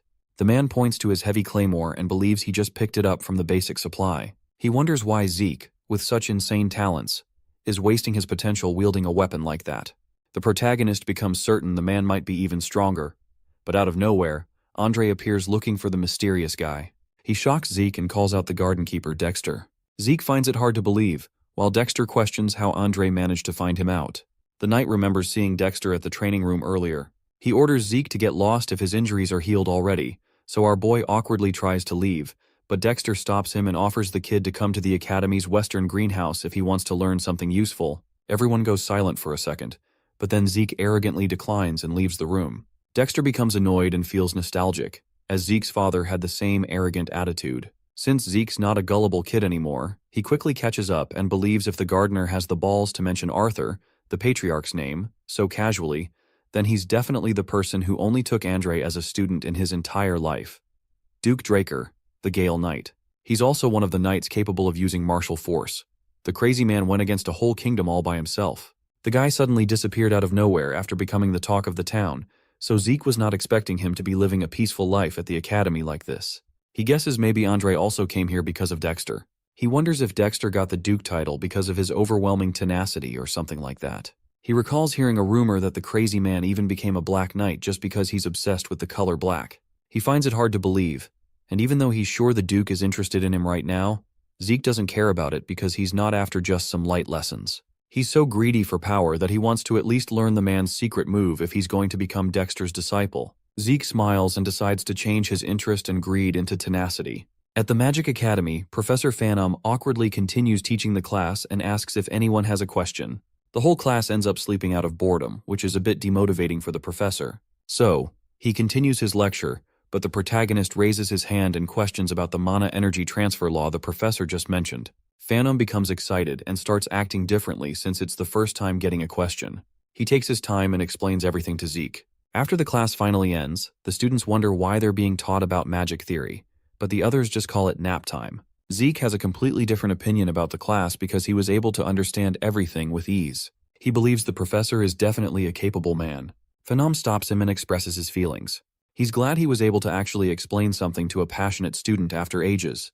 So he offers the protagonist to come and ask about anything without hesitation if he's curious or doesn't understand a concept. He awkwardly shares he's still an alumnus at the Delphoa Magic University, so he has access to a lot of information. This surprises Zeke, as he wasn't expecting the professor to be involved with the Magic University of Delphoa, the nation that gave birth to magic. He takes Phantom's offer, as there's no harm in getting close to a capable mage. He believes mages who have a good grasp on math are usually great thinkers, so it's better to have one as a colleague instead of a stuffy knight. He hopes the professor ends up being useful in the future. As soon as Zeke exits the academy, he spots Dexter and realizes the guy is already running out of patience just after a week. Dexter asks if it's finally over, and before the protagonist says something, he cuts off the kid and starts questioning why he didn't pull up to the greenhouse. Dexter was hoping he would get the hint when the guy mentioned he was ready to teach something useful, but Zeke repeats his words and lets the guy know he's not interested. Dexter becomes annoyed and starts acting like a kid, but Zeke explains he's sure Dexter is no ordinary person. But he's busy with individual training, so it'll be hard. Dexter understands his reasoning, but all of a sudden he takes back his words, and in an instant, he moves behind Zeke. The protagonist gets no time to react and easily gets knocked out by the Gale Knight. After a while, he finally gains consciousness and still finds it hard to believe that he got knocked out so casually. He guesses Dexter was totally fed up after waiting for a whole week. Zeke observes he's already at the western greenhouse. Dexter asks if he finally woke up. Zeke points out this is clear abduction, but the careless man agrees with him and arrogantly reveals he's interested in our boy. Since he's not even trying to hide it anymore, Zeke assumes he has no patience, but he remains persistent and tries escaping using his swift steps because he believes this isn't the right time. But Dexter appears in front of him, surprising the kid. Zeke tries running away once more but miserably fails because Dexter's able to catch up. Zeke doesn't want to be treated so lightly, so he decides to tease the guy and asks why he looks so interesting to Dexter. The man reminds him about his insane healing capabilities. Zeke smiles and finally understands the cause. He challenges the man to force an answer out of him, so Dexter suddenly disappears. Zeke questions what he's up to, and all of a sudden, a sword almost hits him from behind. But he manages to catch it and wonders what Dexter's hoping to achieve. Zeke takes a fighting stance and questions Dexter's actions, so the mysterious man appears and reminds Zeke that he was challenging the guy first. But that seems boring, so they should make a bet. Dexter challenges him to graze even a single piece of his clothing if he wants his wish granted. But with a terrifying expression, the man demands to know everything Zeke is hiding if he ends up losing the challenge. After 3 whole hours of continuous fighting, Dexter begins to question the kid's tenacity. The guy learns Zeke doesn't just have insane stamina and endurance. He's also capable of limitlessly healing and recovering, making him unstoppable. The protagonist crawls back up, and without wasting a second, he activates his healing skills and infinite stamina, which allows him to keep going all day long. But he admits even such skills won't help him achieve victory, so he recalls his Might of the Dragon skill, which seemed a bit too dangerous, so he never used it. Zeke believes it'll be fine using such a skill against a Black Knight. His gaze instantly changes as he becomes ready to attack once more and continue the fight. Dexter looks at his cold eyes and becomes excited, as this is how a fight should go. Our boy starts emitting a purple aura and activates his swift steps to rush forward so he can land an attack. But Dexter is able to see through his old attacks. He admits the kid is faster than before, but remembers he is nothing compared to some of the people he fought in his past. However, he sees the insane spite in the protagonist's eyes, which surpasses any kind of tenacity. The guy falls in love with it and decides to use a bit of his aura, but all of a sudden, our boy activates the might of the dragon and catches him off guard. Dexter manages to break his sword and push him back, but he becomes confused and questions what happened. He uses the dust around him to keep himself hidden, and wonders if Zeke used a technique to somehow block his vision. He doubts our boy can find him with such a thick screen of dust, but with the use of dragon eyes, the protagonist is able to locate his presence and tries attacking from behind. He manages to finally land an attack, but the Black Knight instantly disappears, shocking the protagonist. He believes it's that Duke's secret technique that allows him to move instantly, causing a gust. He finally understands why Dexter is known as the Gale Knight. But while he's contemplating, the man appears behind him, and without much effort, he moves in and calls it a draw before completely wrecking the protagonist and ending the fight. The system shows the built-up fatigue has surpassed the usual limits because of his excessive use of skills, so his consciousness is going to be forcefully shut down for his own safety. Zeke begins losing his vision. He tries getting up but fails to do anything at all. After a few hours, he regains consciousness and finds himself in his own room. Our boy assumes the Duke probably brought him here. He regrets losing but believes this much is expected of the Black Knight. Despite throwing whatever he had, he still lost. Zeke remembers using the same old attack pattern again and again in hopes of throwing his guard down, and then, as soon as he got an opportunity, he instantly changed, using the might of the dragon and his dragon eyes to finally land an attack. But all of his efforts were still not enough. He's sure the skill Dexter used at the end was his secret move. Zeke regrets getting knocked out just because he abused the draconian skills, but he's glad he got to see the man's secret move at least. The absurd speed Dexter used with his incredibly trained body, it is the same move that allowed Andre to achieve such a high rank despite having weak stamina. Zeke regrets losing the opportunity as he wanted to learn it badly, but he still feels somewhat satisfied. He is sure the skill Might of the Dragon, which was able to force even a Black Knight to hesitate, is surely going to wreck any small fries if they're ever exposed to it. Zeke receives a message from the system. He checks everything and learns his swift steps leveled up. His soul was able to develop, and along with that, his system functions are also available now, so he can unlock them anytime using his karma points. He becomes surprised and sees options to unlock a minimap, an inventory, and a quest book with enough karma points. Seeing a bunch of things pop up, Zeke takes his time and understands what he's looking at.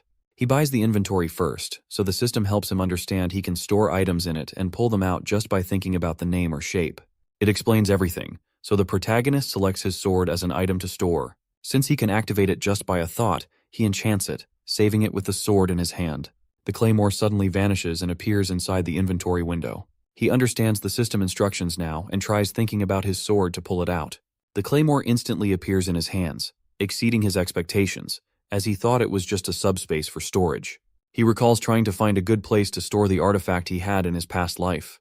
He learns he can easily increase the storage as well just by using karma points, and the whole function is just a low-rank administrator skill. The protagonist is surprised and wonders what he's going to unlock once he reaches the high-rank administrator function. He understands karma points are extremely precious, so it's going to be dumb using them without properly thinking. He decides to make a few changes in his plans, but as he's trying to think, Dexter appears and asks for permission to come inside. Zeke gets a bit surprised but lets him in. The butler shares there is a message for our boy. The man said Zeke will understand if he shares it as from the garden keeper Dexter. Our boy smiles and realizes his efforts were not a total waste as he reads the invitation. Dexter assures him to come whenever he's ready to challenge again. He remembers the man called it a draw before wrecking him for this reason. He gets excited since he still has the awesome opportunity. The butler shares another thing, that he managed to locate the blacksmith our boy mentioned. Zeke asks about the appointment, but the butler awkwardly shares it didn't go as planned because the blacksmith refused any appointments. Zeke gets shocked but learns the guy stopped forging weapons now. The next day, Zeke reaches the blacksmith shop he used to visit in his past life. He finds the name a bit funny and enters the shop. He asks if anyone's inside. In his past life, the protagonist recalls wielding a sword known as the Radiance of Graham. It was a real masterpiece forged by Galleon, who called it a payment in exchange for saving his life. He believes Galleon deserves the grand title Blacksmith of the Soul, because rumors have it that he's able to read the souls of his clients before forging a weapon for them. Zeke remembers that the blacksmith didn't disappoint him in his past life, and forged a weapon with an ability he needed the most. The sword was capable of replacing ether with aura. Galleon used to be the greatest blacksmith on the entire continent, but Zeke feels disappointed finding him in such a drunken state. Galleon notices the kid and orders him to get lost, saying it's not a shop for teens. Zeke is aware the guy had a horrible attitude, but he wasn't expecting this kind of moody temperament. He wonders what happened before Galleon met our boy in his past life. Without hesitation, Zeke throws a bucket of water on the drunk guy. Zeke arrogantly smiles and asks if he finally woke up. He demands an answer for the rejection earlier. Galleon comes back to his senses and recognizes Zeke Draker. He instantly bows down and apologizes for his disrespect. He begins trembling in fear and continues to repeat his apology, but believes a crappy blacksmith like him doubts he's capable of making anything good for others when he can't even make what he himself wants. So he has stopped taking commissions for a while. Zeke is a bit surprised to see even a famous blacksmith like him had a shitty phase. He suddenly recalls the guy was already an incredible blacksmith back when he met Galleon. He never mentioned anything about his life, probably because he felt too embarrassed to share his failures. But Zeke doesn't have time to wait around. Galleon starts going crazy because of his existential crisis, but Zeke snaps him out of it. The insecure guy apologizes for his disrespectful behavior, but Zeke assures him it's nothing and demands to see the weapons he failed to properly forge. While the blacksmith guides him to the back, the protagonist realizes he has no other choice but to help the depressed guy find the right path. As they reach the backyard, Galleon apologizes for the mess, but Zeke assures him not to worry, as it looks cool. Galleon thanks him, so Zeke begins looking around. While he observes the swords, Galleon warns him to be careful because they're all still sharp. Our boy continues checking around and finds out they're not failures at all, but have the same quality as what he used to forge when he was called the best in the entire continent. Zeke's dragon eyes help him see through everything. He notices something and asks the guy if he has any issues with his brazier. Galleon is surprised he knew, but Zeke orders him to just answer. He even points out that the guy goes through smelting using his own methods. He's able to see Galleon mixes multiple kinds of metals to create a lighter but stronger material. But Zeke easily breaks one of his failed swords and calls the durability pathetic. He explains that in such cases, the real issue is that many impurities haven't been properly removed while forging the sword. Galleon feels shocked to see Zeke didn't just see through his whole forging method instantly. He even called out all the major issues and causes with no effort. Galleon gets an idea and calls Zeke. He's sure it might come out as weird, but he wants to make a request. Inside the shop, Zeke asks what he's up to. The blacksmith shows him a blueprint and reveals all the secrets without hesitation. Zeke remembers it's the same blueprint the guy revealed in his past life, known as the blueprint of the magic brazier. Galleon didn't want to hide his secrets from someone who saved his life, so he revealed the blueprint. He does the same this time. Zeke believes the smelting method will become flawless with this. Galleon expected our boy to recognize it, but Zeke wonders why he's not working on it even though he has the blueprint. Galleon explains he's still missing the most important part, but the Magic Tower's commission fee is 10,000 gold coins. Even a normal family only spends 10 golds monthly. It's 10 times more than that. Our boy finally understands why it took him a good 10 years to become successful. He admits the price is totally insane. Galleon knows this is going to sound pretty absurd, but since the protagonist is a Draker and a pure-blooded awakener, he hopes Zeke can help him get his hands on the brazier. In return, he's willing to do any and all commissions for free as long as he is alive. Zeke contemplates and finds the request almost impossible because he's not the family's guardian knight, so there's no way he can gather an absurd amount like that, even as a pure blood. He needs Graham, the Sword of Radiance, so he thinks of a solution. Zeke knows it's an issue regarding the mana energy laws, so all of a sudden, he gets an amazing idea and accepts the request. Zeke takes the blueprint, but Galleon still finds it hard to believe. So, our boy assures him he knows a mage who's willing to help, so he will let Graham know if something works. Before leaving, Zeke orders him to stop drinking, but the guy gets down on his knees and grabs our boy's leg. He bursts into tears and promises to serve the protagonist for his entire life if this works. He continues to show his gratitude while Zeke tries leaving the workshop. At the Draker Academy's professorial research building, Zeke finds it absurd and wonders why the Mage Tower scumbags have the fee so high, even though the task itself looks fairly easy. He remembers Phantom's major was related to this, so he tries recalling the guy's research lab. As he continues to look for it, he notices something happening in an alley. A kid gets his ass wrecked by a few bullies. He tries apologizing with tears in his eyes. The protagonist suddenly recalls the same thing used to happen in his past life. He grits his teeth in frustration and decides to check the alley. Leon calls the poor kid complete trash and continues beating him up. He lets out the frustration and anger he has for Zeke on the poor victim instead. Leon doesn't admit his defeat and calls it all bullshit while he stomps his victim's head onto the ground. Leon thinks his defeat couldn't be helped because of the surprise attack, but he calls it pure luck and doesn't believe Zeke has the right to be called a pure-blooded awakener for it. As soon as Zeke appears and speaks up, Leon's expression instantly changes. The protagonist arrogantly smiles but suddenly becomes serious, and with terrifyingly cold eyes, he orders the bullies to get on their knees if they love their life. Leon calls him out for his arrogance and doubts he actually went through any real pureblood awakening, but the protagonist shuts him up and terrifyingly orders him to bow down, or else he's done. His words send chills down Leon's spine. He becomes scared and starts sweating anxiously, but the bully wonders why he's feeling such insane pressure, even though Zeke was completely insignificant just a few months ago. Leon grits his teeth in anger and frustratingly calls him an inferior guy. He orders his goons to rush and attack the protagonist at once, but Zeke remains unfazed despite seeing a punch coming. He warns them once more and easily dodges the punch. Our boy wrecks the first guy, moves forward, and defeats another. Zeke grabs the kid flying at him and throws him back. With ease, he destroys the whole gang instantly.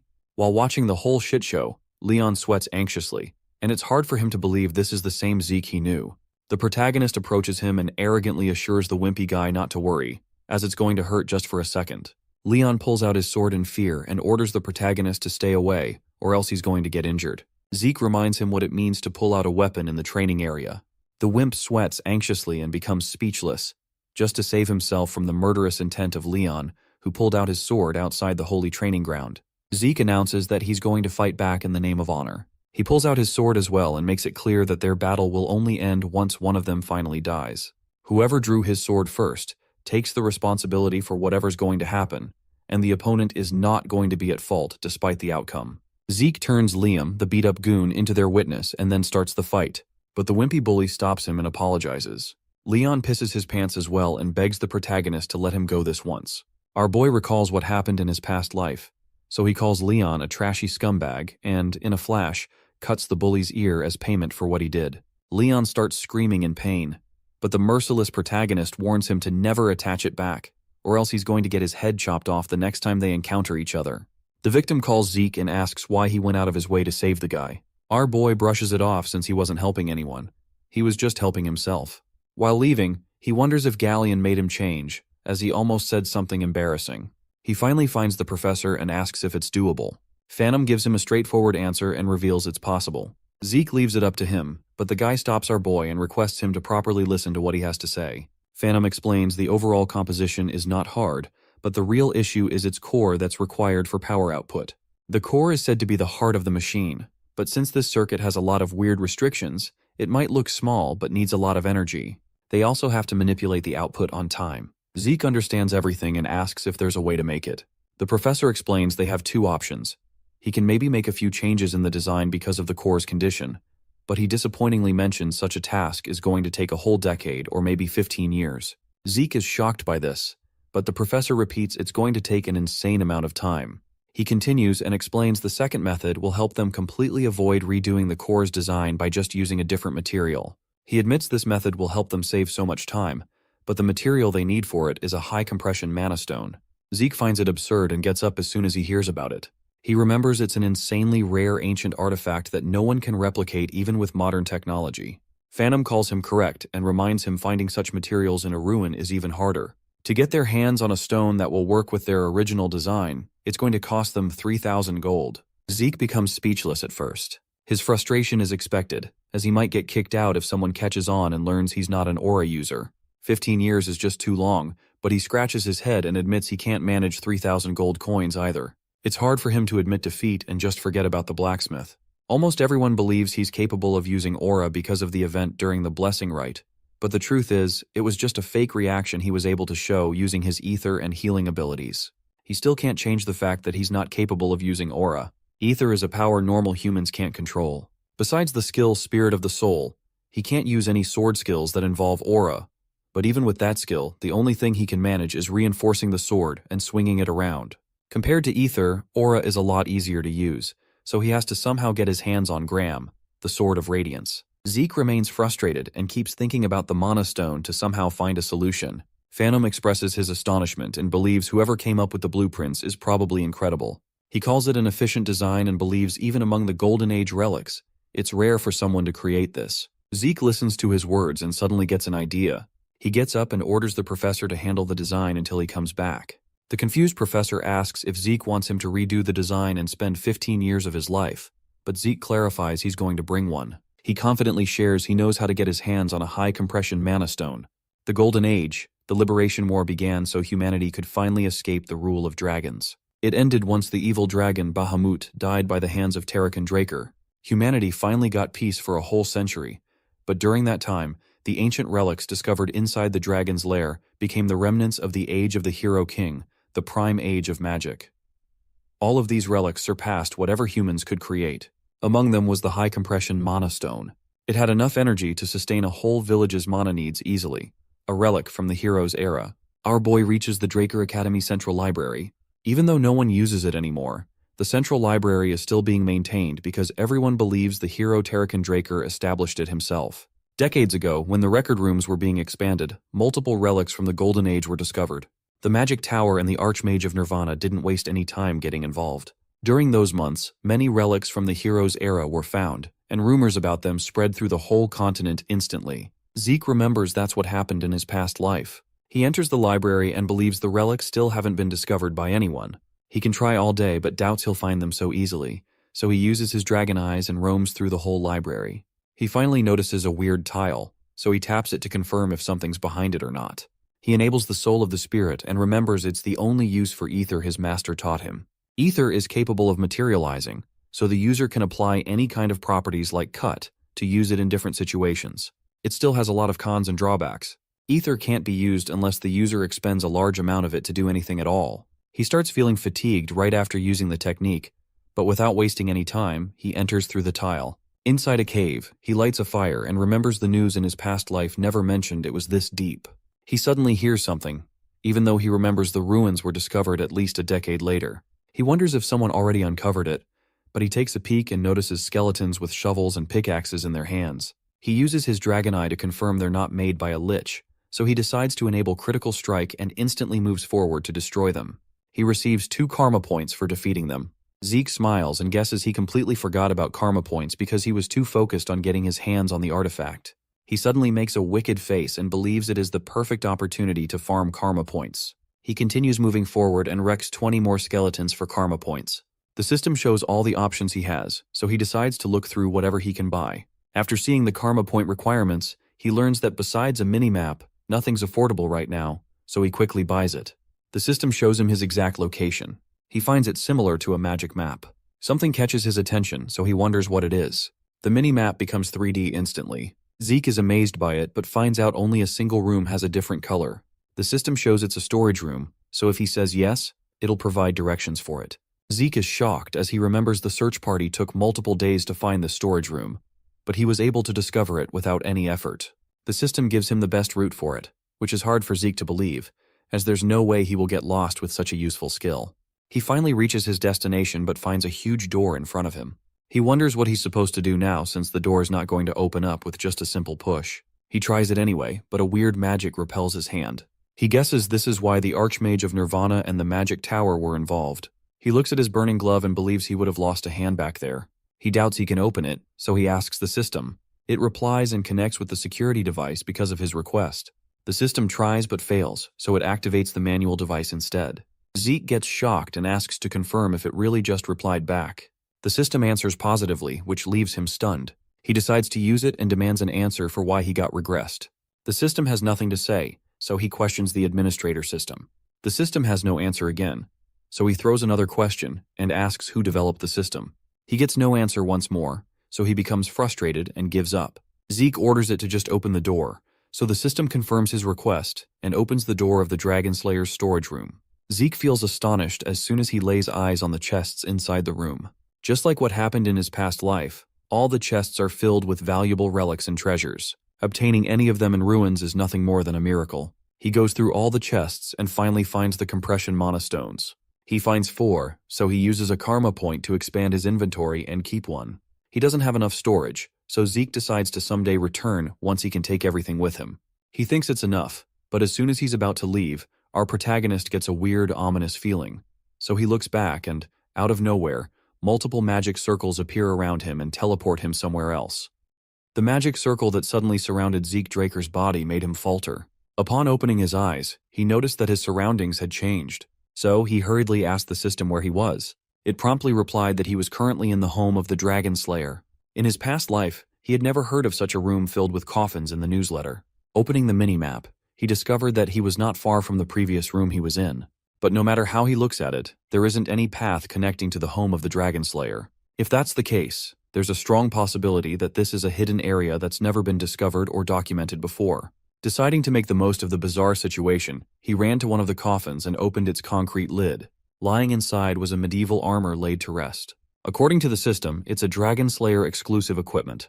Zeke grabbed the armor and noticed the wear and tear all over its surface. Upon closer inspection, he determined that this Dragon Slayer equipment is different from armors hailing from the Golden Age. On its back, he found some sort of circular hole. Connecting the dots, he reckoned that this hole must be connected to the loot he just retrieved a minute ago. Zeke accessed his storage and summoned one of the high-compression mana stones.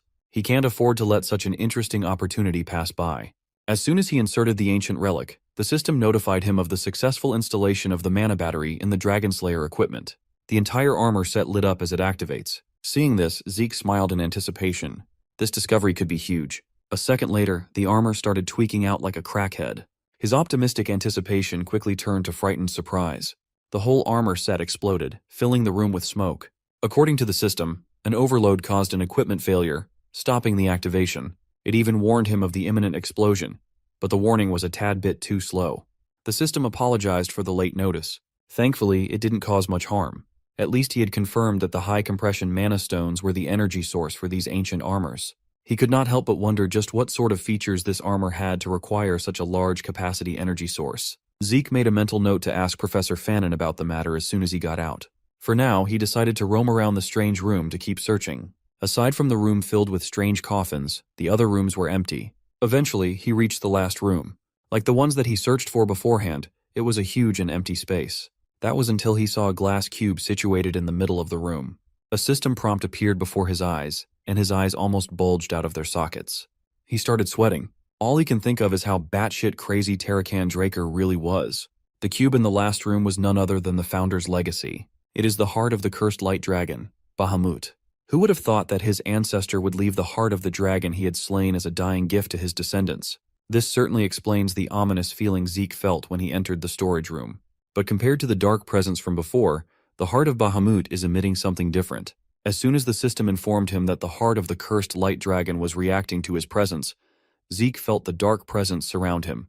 He heard a voice inside his head, a voice filled with vitriol telling him that he had no other choice. A voice screaming that he should kill them all. Before his mind was totally consumed by the dark presence, his indomitable mental defense kicked in. Snapping out of the brief trance, he felt a sharp pain in his head.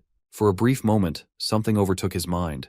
Its presence still lingered in his body, turning one of his eyes pitch black. Feeling the gravity of the situation, he felt fearful of the cube housing the dragon's heart. Still reeling from almost getting possessed, the system gave him an urgent quest called Zeke Draker's Test. He must defeat the strong curse ingrained in Bahamut's heart. The dark presence flared up once more, and when his indomitable mental defense tried to cleanse the effects, the reliable class skills activation failed for the first time. With that, the overpowering murderous thoughts consumed his brain. The voice telling him to kill them all became louder and more powerful than ever. Both of his eyes turned black as the voice demanded to be accepted. If he does accept, it promises that he will be free. Through sheer willpower, Zeke regained a semblance of control and smashed his head against the glass cube as hard as he could. The pain allowed him to clear his mind.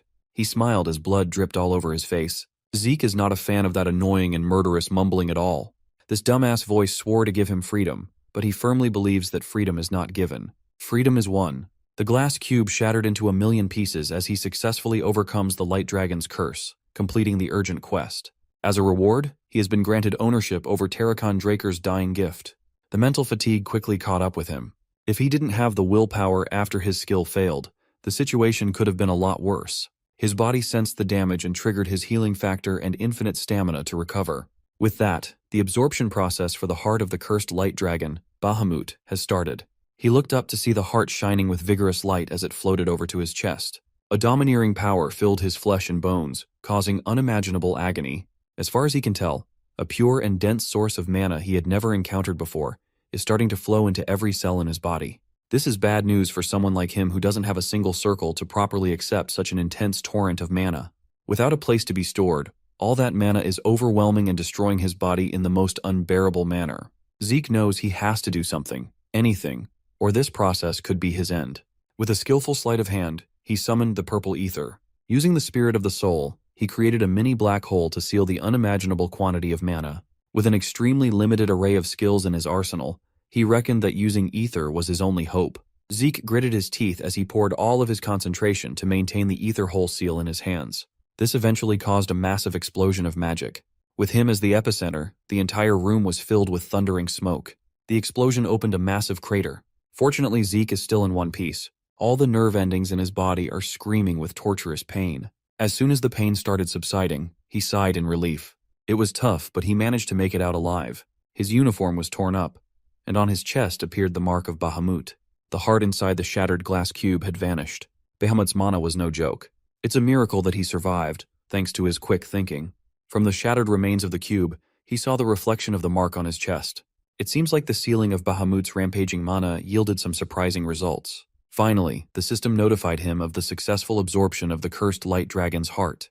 The absorbed mana has drastically changed his body. His constitution has been changed from ordinary to divine. Upon detection of a power that he can't control as of yet, the system compressed and sealed 95% of its force. As the inheritor of the ancestors' legacy, he has obtained the right to open Zeke Draker's secure library. The beginner quest book has been unlocked, along with the tutorial for the low-level administrator. Zeke scratched his head. A divine body, Zike's library, some sort of tutorial. He has no clue what the hell all these things are. Still confused, he dismissed all the prompts except for one. It looks like the first Dragon Slayer was feeling generous in his deathbed all those centuries ago. A prompt asking him if he would like to open Zeke Draker's other dying gift appeared before his eyes. Just when he thought he couldn't be more surprised, Zeke finally laid his eyes upon Zeke's second gift. Upon finishing his brush with death in that forsaken room, Zeke made his way back to the Platinum Mansion. He stored the treasures he looted in a secure spot while his eyes were fixated on the system prompt in front of him. His title has changed to the one who received the blessing of the ancient dragon, the inheritor of Zeke Draker. He gained the authority of dragon control and the divine body constitution. Among the new additions in his arsenal, he was most curious about the draconian skill called incantation. This locked skill will fill his words with power. He gained a lot after that close call with the afterlife, but he's still too weak to fully utilize some of the rewards. Draconic control gives him control over Dragonkin. Dragons under his control can be summoned and will follow his orders unconditionally. As for the divine body, it will allow him to perform at the highest level. His rate of learning for combat and the transfer rate of ether within his body have increased.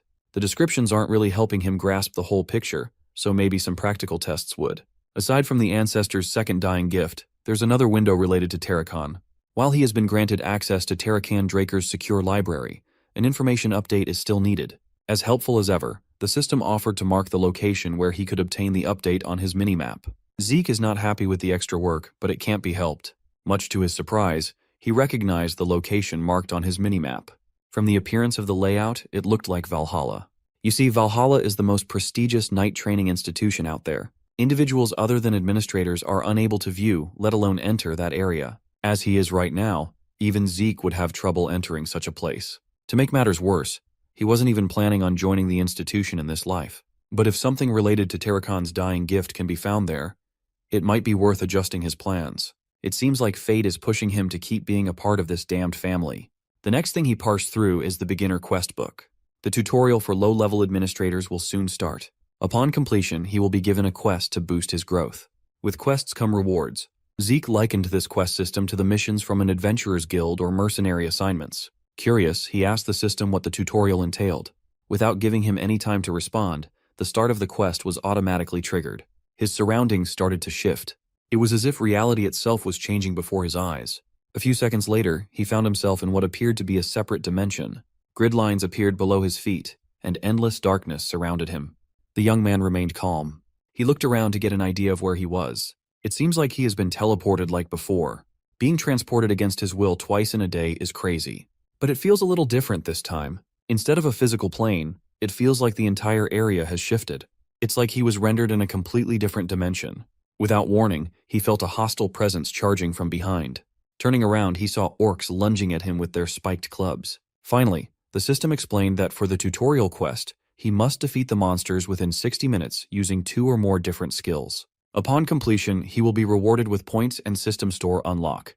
While still in thought, his battle senses kicked in, and a sword materialized in his hand. It seems like this tutorial is creating situations where he can take advantage of the system. It would have been nice if he had this feature before. As 3 orcs swung at him from 3 different angles, Zeke vanished in an instant. The attacks caused the entire tutorial area to ripple.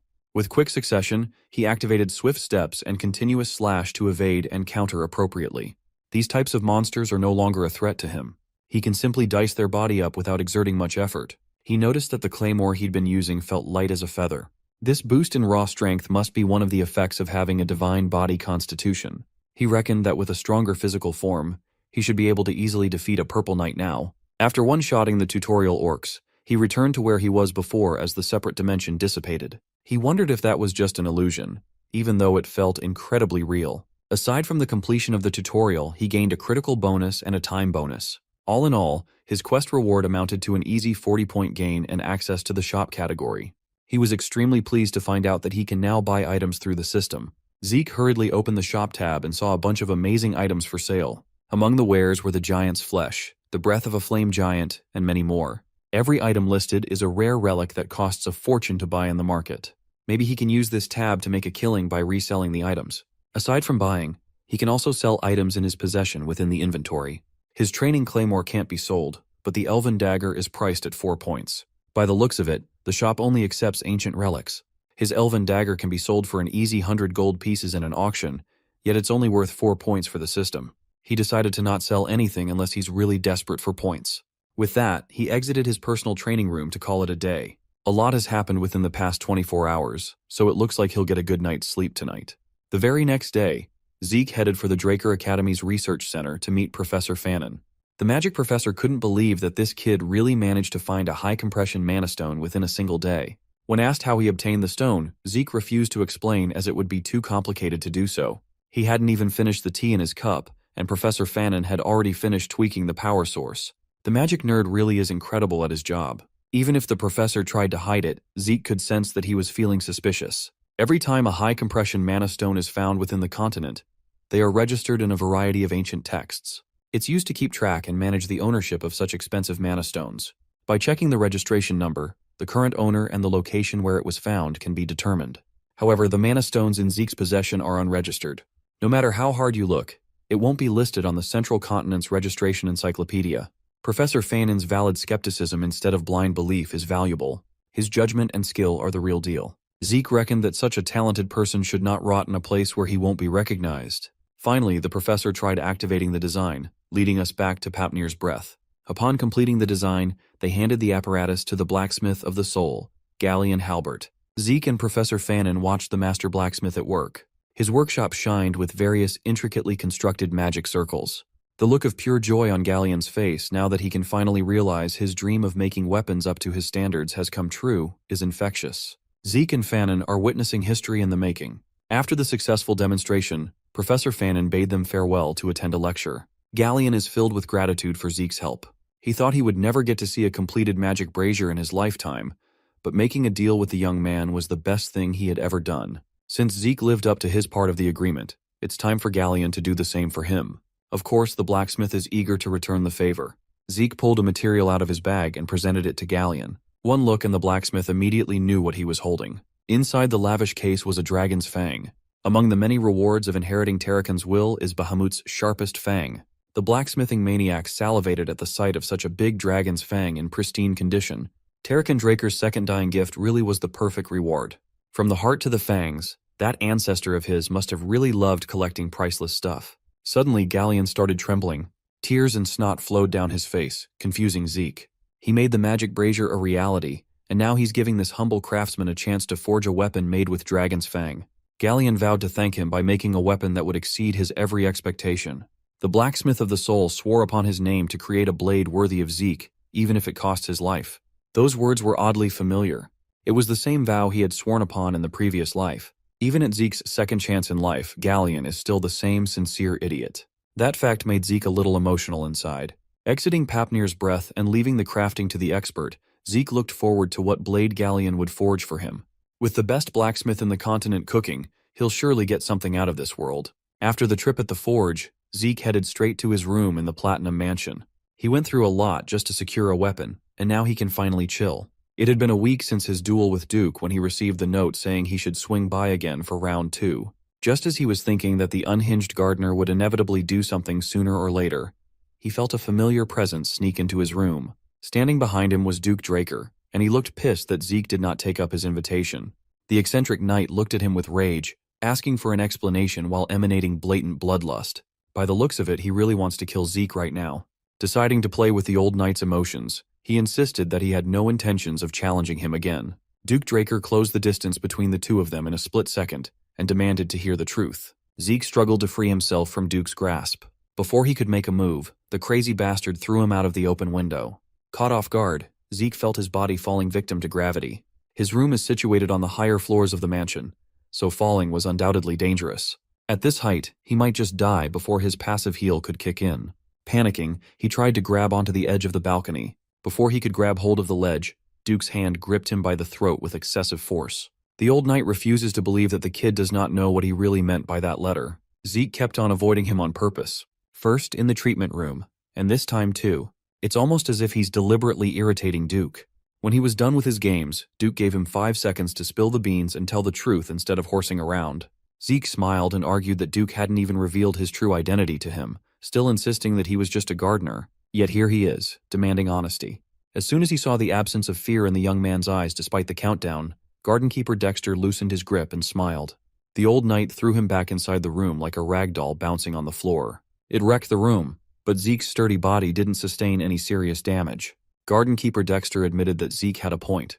He offered his hand to help the young man get back up and confessed that he was once a Black Knight of Draker. Zeke feigned surprise even though he already knew the man's identity from putting together the information he had been previously given. He started acting his ass off and wholeheartedly apologized for disrespecting an esteemed member of the family and an honorable Black Knight. Still skeptical, Duke asked if this was Zeke's plan all along. The young man continued to shamelessly play dumb. Taking advantage of this rare chance, Zeke asked why Lord Duke calls himself a former Black Knight. Refusing to elaborate, the old knight just asserted that he no longer carries the title.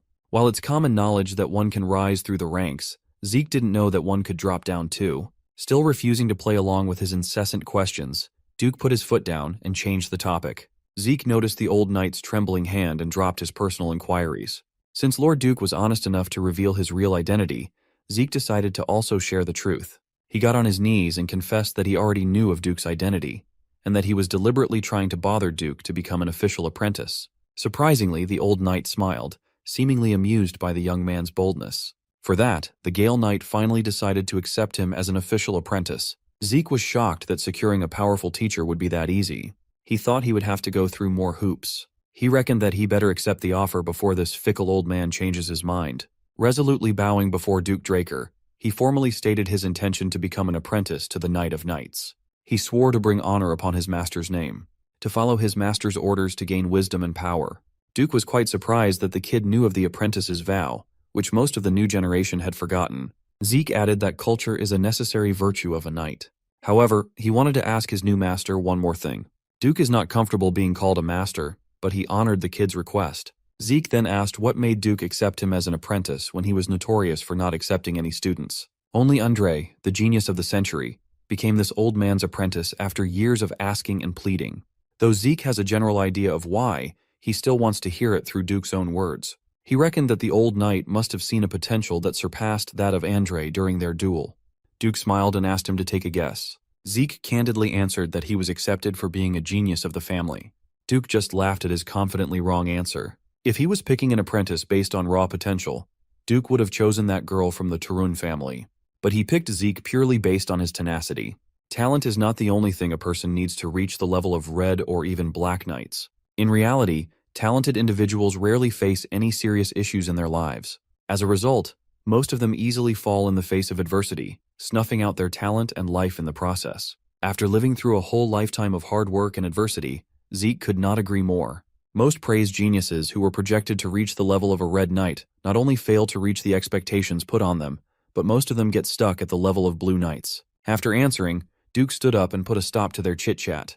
Right now, he wants to take his new apprentice for his first lesson. The two made their way to the empty Western Greenhouse Gymnasium. Zeke didn't even know that there was a gym underneath the greenhouse.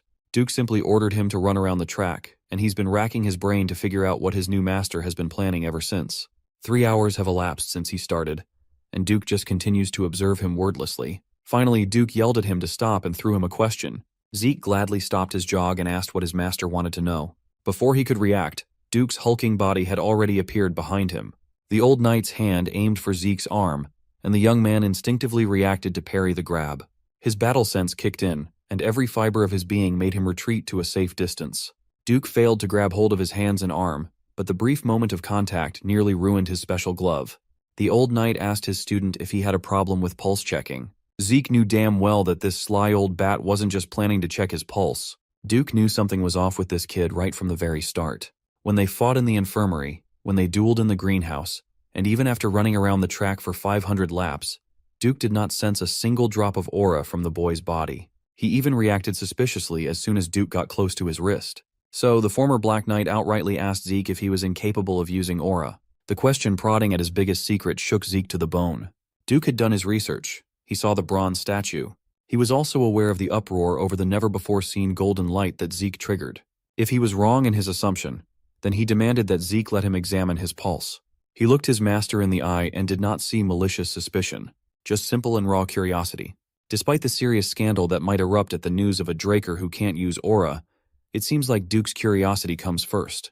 Zeke is lucky that Duke is an eccentric bastard. He's still banking on getting his hands on his blade gram to avoid any suspicions about his aura. This is a wake-up call, and he must be more cautious until then. He steeled his resolve. There's no need for him spin lies. Unlike his past life, where he was the first failed awakener in his family, things are different now. Zeke carefully removed the special gloves, stripping the symbol of a pure-blood awakener. He demonstrated his mana reflection, proof that his pure-blooded nature is legitimate. But for unknown reasons, he just can't use aura. Zeke is hoping that sharing truths will cover up his other lies. Still, he apologized to Duke. If it's discovered that a Draker cannot use aura, he's afraid that he'll be chased out of the family. Bro can make himself cry on command and look like a scared little puppy. Give this man an award. Zeke then offered his pulse to be examined, and Duke went ahead and carefully spread his aura inside his apprentice's body. Seeing Zeke cry and look frightened, Duke reckoned that a child is still a child even if this child is holding malak unbefitting of his age. Just as he expected, not a single drop of aura can be detected in the boy's entire body, despite awakening successfully. Duke was stumped. He racked his brain for an answer that wouldn't come. Zeke already expected skepticism even after the pulse examination. That's how absolute the results of the blessing rite are for a Draker. Even if it's true that he cannot awaken to aura, Duke will undoubtedly find a reason to explain the phenomenon, to rationalize, and to deny the evidence in front of him. The old knight labeled him an irregular. Of course, that's his conclusion. People who are not aware of the concept of classes tend to think that way. Still, he played along and asked Duke what an irregular is. His master explained that it refers to people with anomalous abilities. For example, some people have the ability to use aura and mana together. There are also irrational abilities, such as peering into the future. As such, irregulars are not treated very well at all, so it would be better if they kept this secret between master and apprentice. As for his irregular ability, Duke posited that it's his insane stamina and recovery. However, like the damage, healing from an internal would take time. However, that immutable concept does not apply to Zeke. He recovered from serious damages almost instantly before. Duke reckoned that such a fast recovery must have consumed an unspeakable amount of energy. That energy is aura. The old knight hypothesized that because Zeke's aura is being constantly consumed in exchange for stamina and regeneration, there's barely any left to sense and use. Zeke was surprised that this old man churned out a plausible explanation. Keeping up the act, he innocently asked if he would never be able to use aura, afraid that he'd fail to meet his master's expectations. Duke just laughed at such a sentiment and told him not to worry. That's because his Gale Arts is a special and potent art that does not use aura at all. He elaborated that a special art is a special technique personally developed by a knight after reaching the peak. Normally, it's an application or specialization of dragon-slaying arts, thus requiring proper use of aura. But as Gale Arts place paramount importance in training the body, Duke wanted to give his students a demonstration, so he asked Zeke to watch closely. Suddenly, the floor he was standing on cracked under the force of a simple jump. Zeke tried his best to keep track of Duke's insane speed. In a span of a few seconds, the Gale Knight roamed around the arena, and with how fast he was going, even his afterimages were invisible to the naked eye. He then casually landed back at the spot where he started. He didn't even break a sweat. When asked if he saw the movements, Zeke asked if it would be okay if he tried it himself.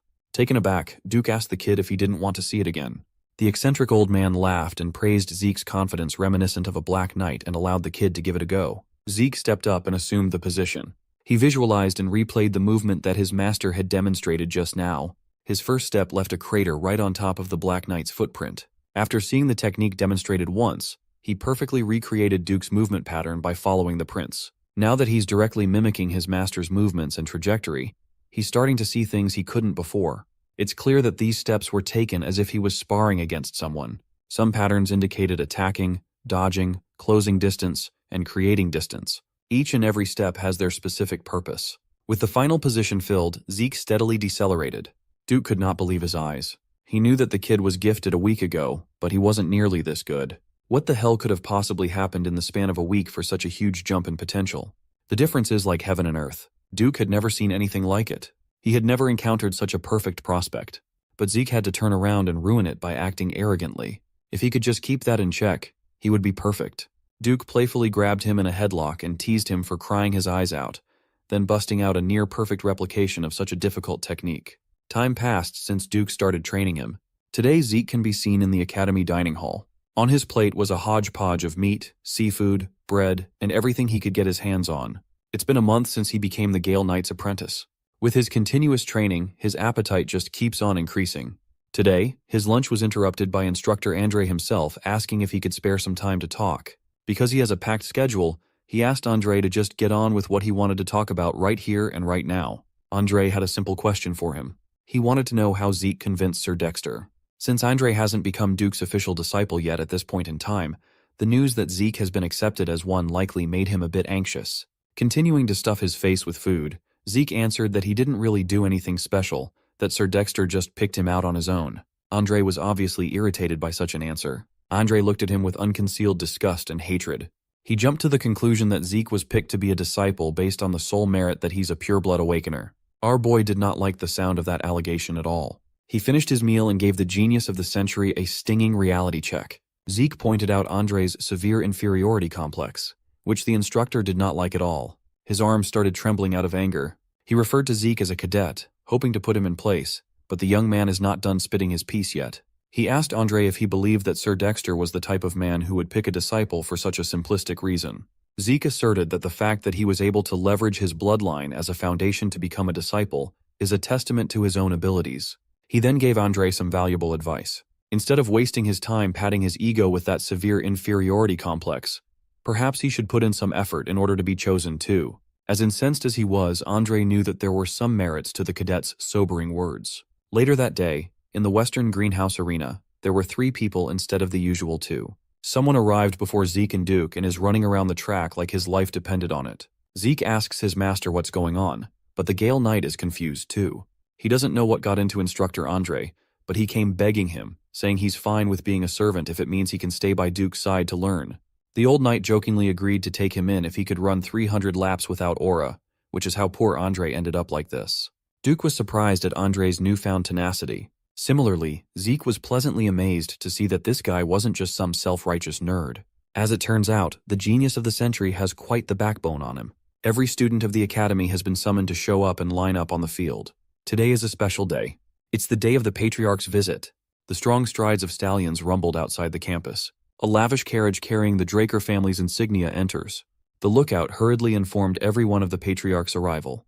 The fat-ass dean of the academy, Howard Draker, tasked his men to get ready to receive their supreme leader. He waited in front of the gate, making sure that he was the first one that the VIP would see. As soon as the Patriarch got out of the carriage, Howard's pudgy face greeted him. With a deep bow, the dean paid his respects to the master of the Drakers. The knights followed suit, raising their blades and kneeling on their knees according to rank to demonstrate respect. The Patriarch arrived at precisely 12 noon, and the Academy's bell rang louder for today's rare occasion. Master Draker walked with unmatched aura and drip. His mere presence commanded obedience from everyone else. He held Howard's shoulder, towering over the dean, and praised him for his hard work. This absolute giga-chad is Arthur Draker, 3rd Transcendent Household's leader, the Dragon Slayer Draker's Patriarch.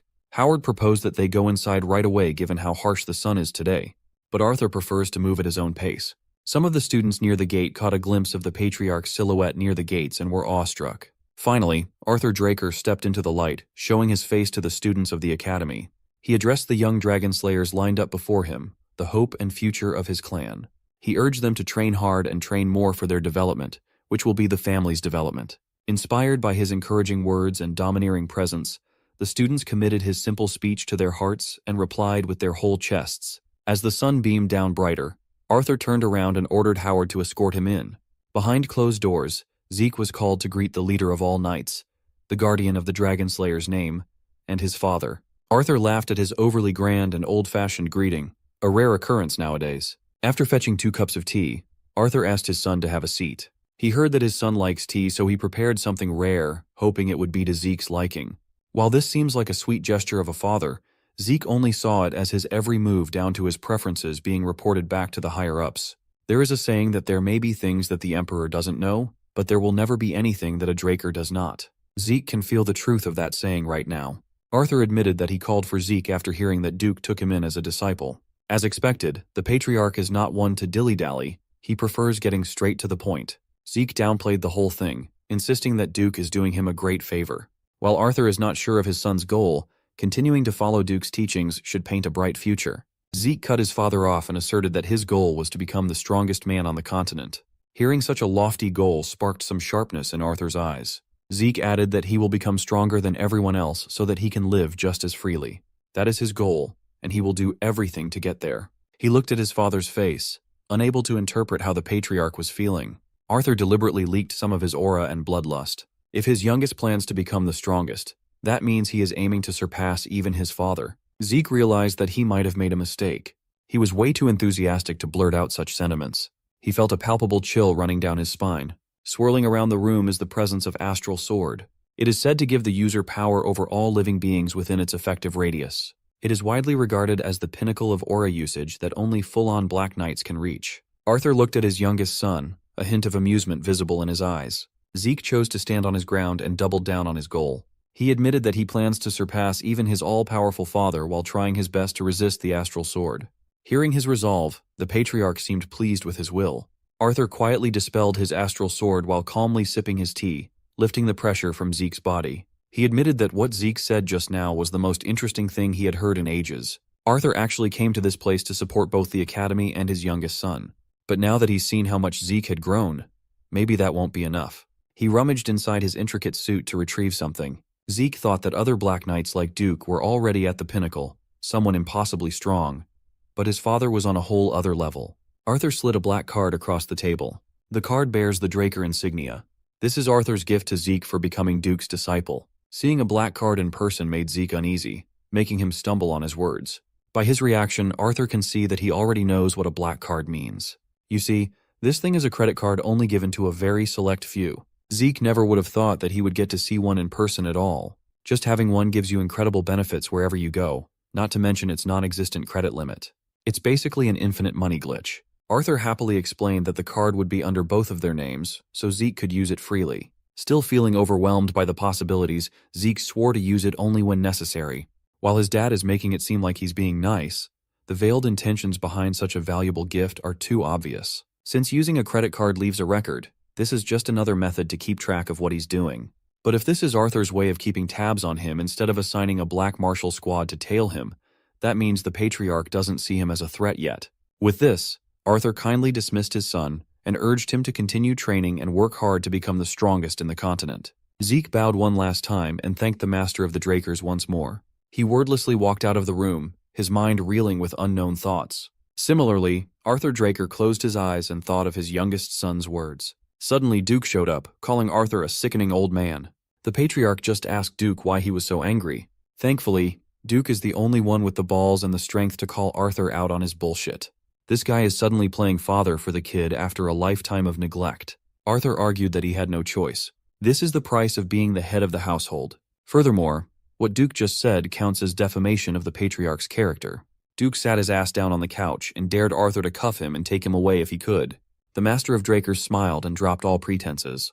Out of anyone on the continent, Duke is the only one he can truly talk to without worries.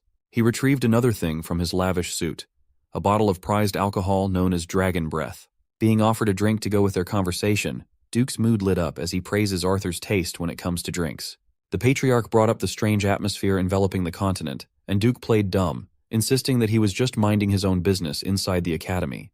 But Arthur knows more than anyone else that Duke has eyes and ears all over the map.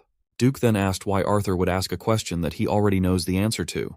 The Emperor has gone crazy over the idea of immortality and is scouring the entire continent for anything he can latch on. In Duke's perspective, such a thing is an impossibility. While magic can make someone look young, immortality has never been and never will be possible. The Patriarch shares the same opinion. However, he's worried that the Emperor is looking for a relic related to the Elder Dragon. That possibility definitely changes things. Patriarch Arthur Draker continued drinking and discussing the minutiae of immortality and endless youthfulness with Duke Draker. Unbeknownst to them, Zeke had been listening in from the next room. Leaning against the wall with hands in his pockets, this boy is aura farming like crazy. Using soul manifestation, he heard the conversation loud and clear. The Patriarch surmised that the Emperor was looking for a relic related to the Elder Dragon. Duke thought about it and agreed with such a possibility. When asked if it was possible that the Emperor had already located the relic, Arthur reckoned that it wouldn't be out of the realm of possibility. His personal squad, the Order of Black Knights, had reported that the most likely location of this mysterious relic was the northern continent. Sipping his drink, Duke's interest was piqued as soon as he heard the northern continent mentioned. It seems like this valuable information had not been acquired by the Empire's spies. Knowing how competent they are, it will only be a matter of time before they do. This crusade for immortality reminded Duke of the past. That crazy Emperor bastard started a war to unite the entire continent the moment he ascended to the throne. Only after taking over half of the central continent did he finally stop the brutal war. At that time, Duke figured that the crazy monarch would eventually give up on such a decrepit and absurd dream, but he was dead wrong. If that bastard really gets a hold of an artifact that can grant immortality, then the continent will undoubtedly suffer in a sea of flames under a war bigger than anyone had ever witnessed. Given the importance of this matter, Arthur Draker had agreed to take matters into his own hands and head to the north himself. Hearing that the Patriarch will be leaving his seat in the central empty freaked Duke out.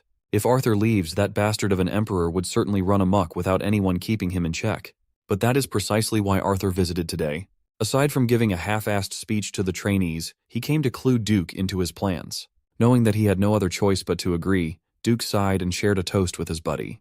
The grumpy old garden keeper grumbled in annoyance, but Arthur knew he could count on him to hold the fort. In the next room, Zeke was starting to overstrain himself from listening in for too long. Finally, the pain and fatigue caught up to him, knocking him down to the floor. With bloodshot eyes, he suffered the side effects of using soul manifestation for far too long. Even after absorbing the heart of Bahamut, the drawbacks of such a taxing technique are inescapable. Nevertheless, he gained some interesting and valuable intel from eavesdropping. Now, he is certain that the statue he got his hands on before he regressed was the Elder Dragon's artifact. From that voice he heard before he breathed his last breath to the system messages he saw after waking up in his younger body, all of it makes a little bit of sense now. Unbeknownst to the disgraced version of Zeke, he stole the artifact that the crazed emperor had been salivating for. That dictator even went as far as mobilizing the unit under his direct orders, the hunting dogs, to chase after him to the ends of the world. At that time, Zeke is so obsessed with his revenge that he does not know or care about the reason why he is being hunted. Still, listening in on his father and master's conversation gave him a concrete clue with regard to his regression. The administrator system that sent him back to the past was the real function of the Elder Dragon's artifact. That leaves the question of who would make such a thing, how powerful are they, and why. Taking a deep breath while sitting on the floor, Zeke tried to regain his composure. After getting little crumbs of answers, he ended up with even more pertinent questions. Finally, the top dogs of the Draker family bid their goodbyes after sharing a drink. Duke assured Arthur that he would make his move soon, and the Patriarch entrusted him to get shit done. 3 steps into leaving, Arthur suddenly paused, shifting the energy of the hallway. He looked at the closed doors of the room where Zeke was hiding as if he had X-ray vision. While he was glancing at the door with suspicion, his son was busy solving the mystery of immortality and time travel. If he really snatched away the Emperor's artifact, what could have possibly made them think that it was related to immortality? Finally, hearing heavy footsteps getting dangerously close to the entrance, every fiber of his being told him to run. Arthur Draker swung the door open with his game face on. But the room was empty. Thankfully, Zeke reacted fast enough before Daddy caught him snooping. Arthur lets his guard down while his boy uses the window to escape. Later that day, the ever-so-diligent young lord got his training reps in the Western Greenhouse Arena. Going against his orders to not bother Zeke while in the middle of training, Old Decker apologized to his young master. It's just that a fellow student has come looking for Zeke. Confused, Zeke wondered who would go out of their way to visit him when he did not have any friends in the academy. His curiosity got the best of him and allowed Decker to let the fellow student in. Zeke was not expecting Liam Stone to come through the door and bow his head in complete submission. Just as Zeke was wondering what this dude's deal could possibly be, Liam wholeheartedly pleaded for the young lord to take him in. Annoyed, Zeke regrettably thought that he should have ignored this big oaf while he was teaching the boss a lesson. When asked if he was willing to become a subordinate, Liam sincerely dropped his head even lower and pledged his allegiance to the rising star. Zeke asked what happened with his servitude under Jaken, and Liam exhibited some signs of anger. He answered that he had been abandoned. Without a talented Draker backing him up, he wouldn't be able to enter Valhalla as a trainee. As far as Zeke can remember, Liam was like this in his past life too. He never really found out why Big Liam was so obsessed with Valhalla though. He'd even go as far as begging just to be taken in. Calling him stupid, Zeke suggested that Liam should just go to Turun or Zimmons instead. He waved at the brute goodbye while emphasizing that he is not a support family to cling to. As such, he won't even be able to help Liam enter Valhalla. Besides, there is not a single reason for him to believe a word coming out of Liam's mouth. For all Zeke knows, this brute might just be a spy sent by Jaken to plot his revenge. Hearing the rightful distrust in the young lord's voice, Liam swiftly drew a knife from his waistband. He raised the blade, exuding his overbearing aura. Instead of charging at Zeke, the fool aimed his knife at his own left ear. In one swift slash, he cut his own ear off, staining the arena with blood. Liam admitted that it is reasonably natural for Zeke to doubt his intentions, but he is willing to do whatever it takes to prove himself to the young lord. If Zeke wishes for him to become mute, he will gladly cut his own tongue out. If Zeke wishes for him to become a cripple, he will cut off his own foot. Plopping his bloody severed ear on the ground, Liam Stone looked like a crazed maniac. It was a powerful show of resolve. If Zeke can just take him under his wings, Liam will place his life and soul in the hands of the young lord. Seeing Liam go as far as hurting himself just to get his attention, Zeke remembered the last time he saw a severed ear. It was not a fun time, to say the least. Drooling and gritting his teeth through the pain of his bleeding wound, Liam begged Zeke to take him in once more. Seeing the big oaf push himself to the limits in hopes of aligning with someone, Zeke remembered the night when he begged his past life master to make him stronger than anyone else in the world. At that time, he was a battle-worn and scarred veteran with hate-filled eyes. Liam's voice trembled as he repeatedly asked for a chance to become Zeke's underling. In response to his desperate pleading, Zeke threw a training sword in his direction. The young lord urged him to pick it up and try to withstand one strike. If Liam managed to withstand a single attack from Zeke, the young lord promised to take him in. Feeling delirious from the pain and blood loss, Liam smiled. Hope flickered in his eyes as he thanked Zeke for such an opportunity. For the sake of fairness, the young lord gave him some time to get some immediate treatment for his stupid ear wound. In his mind, Liam was thinking that enduring one strike would be easy, given that he too possesses the Draker aura to a certain extent. But when he looked at the young lord's stance and presence, it felt like gazing into the eyes of a monster. He wondered if they could even be considered peers. Before Zeke made a single move, Liam already felt suffocated by the intimidating aura alone. The big oaf tried his best to remain calm, but his breathing became ragged and his vision blurred.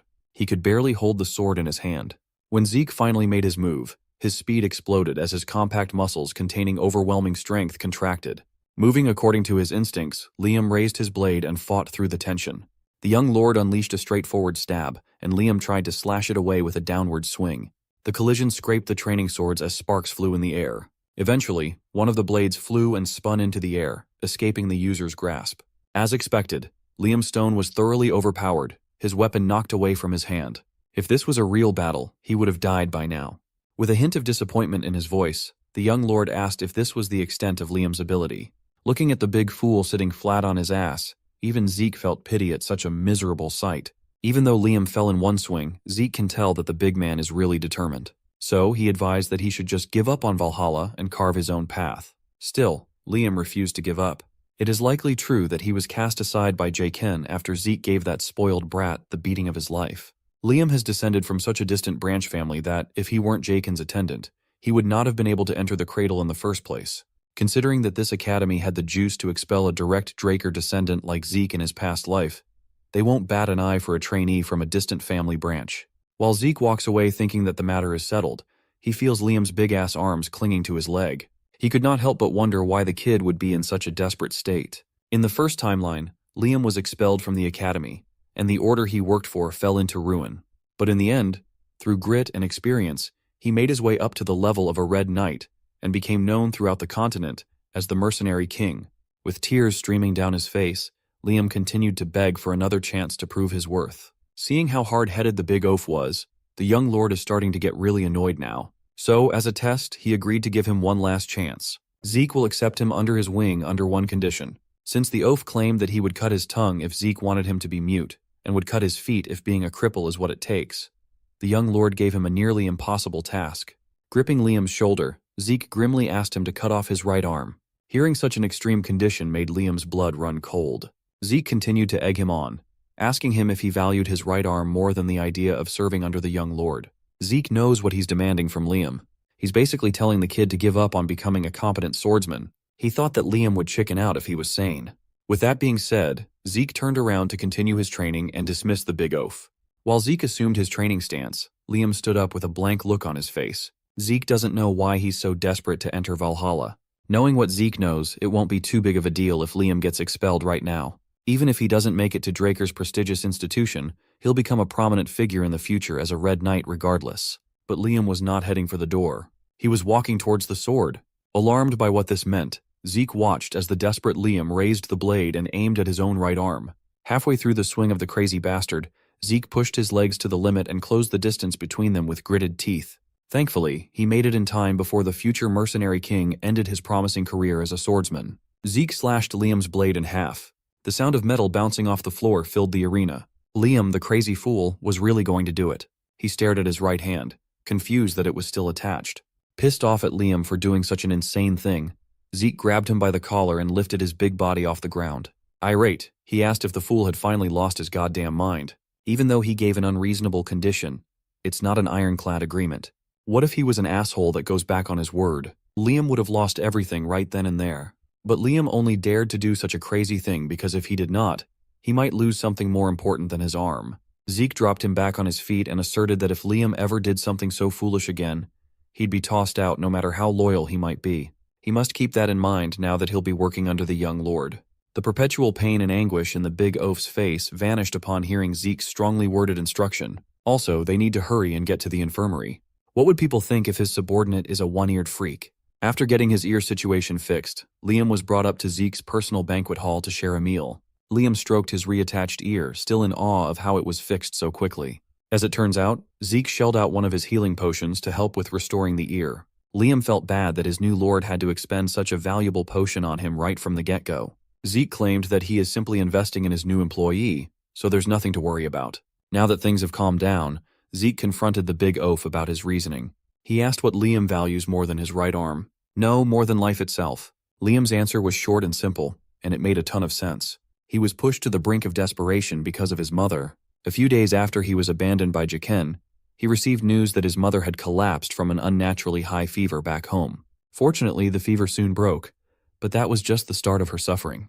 Her entire body became covered with rose-like patterns, causing her to grow weaker and weaker by the day. Hearing these bizarre symptoms, Zeke was disturbed. Hearing about his mom's condition made Liam take drastic measures.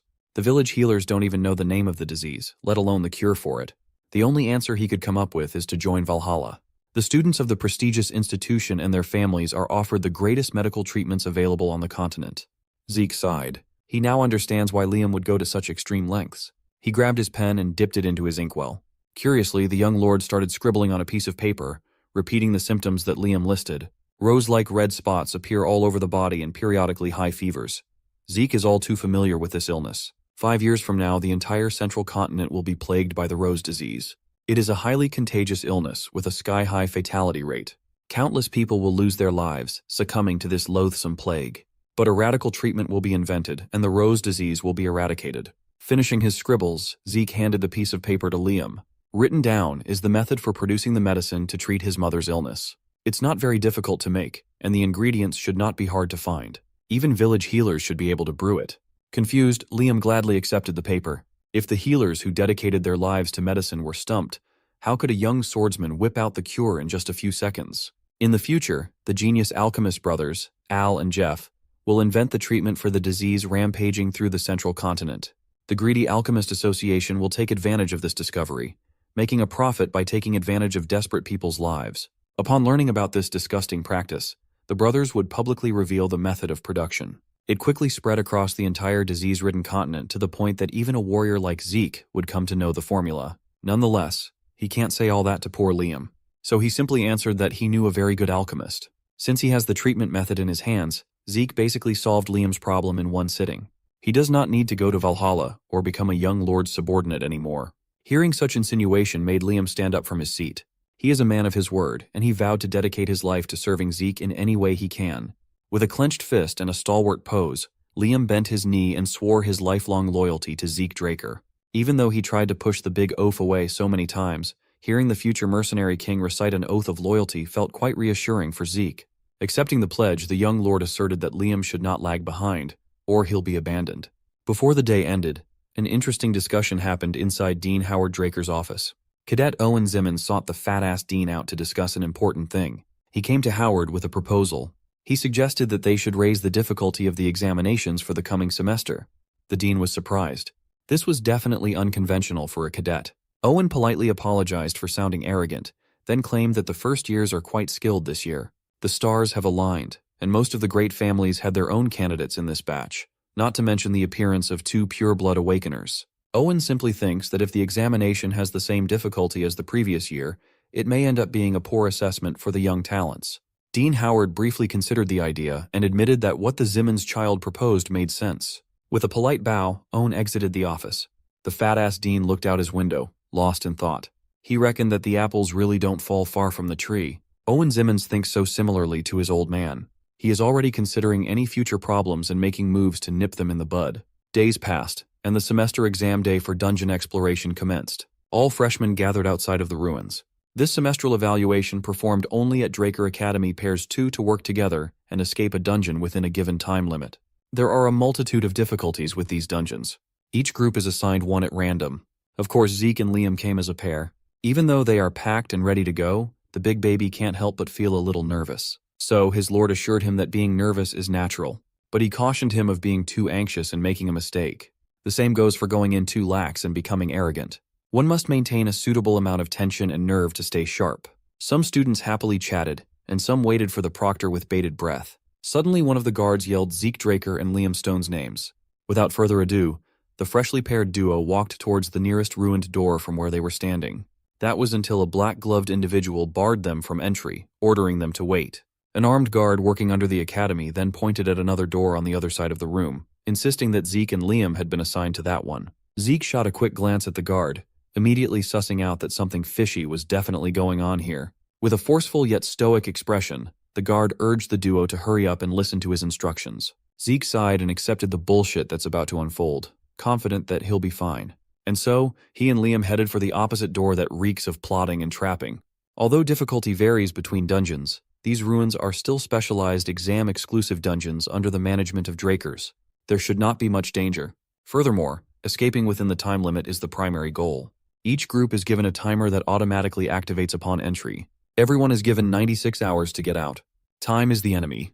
As an added layer of scoring, basic battle abilities are observed and graded as well. One can earn extra points by bringing the heads of monsters subjugated within the time frame. Extra points are nice, but the most important part is leaving the dungeon. Failing to escape within the time limit will automatically yield a failing grade. After a frankly peaceful first part of the journey, Liam and Zeke had just finished filling their bellies up, and it was about time to nap. Since the young lord set up the camp and prepared the meal by himself, Liam, the supposed subordinate, urged his boss to sleep first. Zeke assured his new employee that there was no need to worry. With his current constitution, he'll be fine even if he doesn't get a wink of sleep for 4 days straight. He's just like me, for real. Although a bit shameless, Liam knew better than to argue with his lord. He lugged his huge body inside the tent and reluctantly got some rest. With Liam retired, Zeke was left to his own thoughts, sitting beside the bonfire. It has been 16 hours since they entered the dungeon. He had been training for 3 days straight beforehand. Currently, he's been awake for about 90 hours. While his infinite stamina recovers physical fatigue like a charm, it does not apply the same recovery ability to mental fatigue. Within a dungeon, where everything is uncertain, and you never know what will come from the shadows, Zeke must minimize as many risk factors as possible. The slow crawl of the night and the eerie silence of the dungeon are starting to get into his head. Feeling mental fatigue catching up, Zeke wanted so badly to switch out with Liam. And then, Zeke made the gravest mistake one can make inside these dungeon walls. He dozed off. His dreams brought him back to the icy plains of the northern region, the land where the Emperor's imposing red flag symbolizes cruelty and tyranny. Zeke's mind painted the picture of a woman's corpse, blood pooling all around her body as they seep into the snow-covered ground. He opened his eyes back to reality, panting and sweating as if he just saw a ghost. Well, he might as well have. Thankfully, those few nightmarish minutes of dozing off did not get them into trouble. Zeke is still sitting in front of the bonfire. Nothing sneaked up. Still, he would rather fight a fearsome monster than dream that dream of death again. Zeke immediately locked in. He's convinced that he was woken up by the sound of one of his bell traps getting tripped. Just as he expected, something was coming at him from the door behind. He hurriedly grabbed a water canister and dashed the flame of the bonfire to lower visibility in the dark. Zeke then yelled at Liam to wake the hell up. Zeke plans to check out the situation first while Liam follows. Hugging the wall near where the disturbance came from, Zeke contemplated his plan of action. Using his dragon eyes during a 4-day exam is too risky. Letting his eyes adjust to the darkness would be better for now. As he waited and waited, a strange smell wafted over, kissing his nostrils. It was the scent of sulfur. His thoughts immediately jumped to a creature that reeks of sulfur, a monster that hunts in packs. A beast with a danger level of rank 3, the dog from hell, the hellhound. In his past life, during this year's semester exam, Reyna, the frontrunner, hunted an orc. Zeke had never heard of a dungeon room containing hellhounds. Zeke waited a few more seconds. The grand entrance of the hellish monster did not come. He then started noticing another odd thing. An alpha of a hellhound pack should weigh at most several hundred kilograms, but judging from the echoes bouncing off the cavernous walls, the enemy coming sounds like it weighs several tons at least. Maybe it's a freaking mutant. Using his blade as a mirror to look around the corner, Zeke held his breath in anticipation. Thanks to his creativity, he spotted the speeding freight train of a beast in the nick of time as it crashed through the door and walls by sheer force. Zeke was sent flying by the impact, but quickly regained his stance with a perfect landing. Liam hurried to his boss's side. Zeke cursed the Zimmons. Outside, he got a quick peek at the guard's uniform, where a curious trinket connected to the Zimmons was tucked away. He never would have expected that they would have the clout and enmity big enough to warrant such a dirty play. This is not only a battle for survival. This is a battle to uncover his enemy's plans. The hellhound Zeke was expecting has been freshly decapitated, its fearsome and lifeless head displayed by the merciless butcher. It has green skin, a white beard, and a stout body, and it is violently mad. Whoever planned this skipped on hellhounds and jumped right into using trolls as assassins. One look at the gigantic beast made Liam freeze out of fear. Zeke, on the other hand, is furiously assessing the situation. You see, trolls are rank 1 monsters. They are dangerous enough to casually munch on hellhounds and orcs as snacks. Their blood is a popular raw material for most healing medicines. They have incredible regenerative abilities that befit that. After composing himself, Liam finally acted like a real loyal sword and stepped ahead of his young lord. Drawing his sword, he decided to be a decoy so Zeke could take that opportunity to flee. Zeke silently smiled and tapped his subordinate away. He urged Liam to never say something so depressing and martyr-like again. Besides, he is not the kind of lord who would abandon a subordinate when it matters most. Dropping some hints of wisdom in the face of adversity, Zeke advised Liam not to believe in the boss but in his own efforts instead. For he is not weak. As a trial, Zeke decided to take on a more supportive role, letting Liam do as he'd like. With a smile as if a huge burden had just been lifted off of his shoulders, Liam locked onto the troll and thanked the young lord. Moving in sync, the duo ran in from opposing angles to maximize their coverage. As a result, they left the troll standing like an idiot, open to being sliced and diced mercilessly. Zeke had been holding himself back, matching Liam's tempo and seeing a lot of potential in the future mercenary king. It's already impressive that the gentle giant managed to wound the troll despite the unreasonably tough skin. What's more impressive is Liam's targeting. He's aiming precisely at the monster's joints. That means he's been studying monsters and their anatomies in his spare time as well. Zeke could not ask for a more productive underling. However, there are things that Liam still lacks. One of those things led to him being within inches of becoming meat paste under the troll's spiked club. Thankfully, Zeke can turn on his engine and close the gap in an instant to parry the filthy casual. Showing a bit of his real capabilities, he sliced the troll's weapon in half without even looking at it. This kid is an S-rank aura farmer. Liam apologized for needing to be bailed out, but Zeke praised him for doing so well in his first real life-and-death battle. While the troll is getting red with madness, Zeke gives his buddy some constructive criticisms. While it was a good decision to target the monster's joints, overlooking the troll's regenerative ability is a death wish. One must keep in mind that a troll will heal small cuts like they are nothing. If your attack power cannot exceed their regeneration, you're done. Without a weapon in hand, the monster raised its arms, seemingly motioning to fight barehanded. Seeing as the situation was getting a little too much for Liam, Zeke raised his blade and declared it was time to wrap this shit up.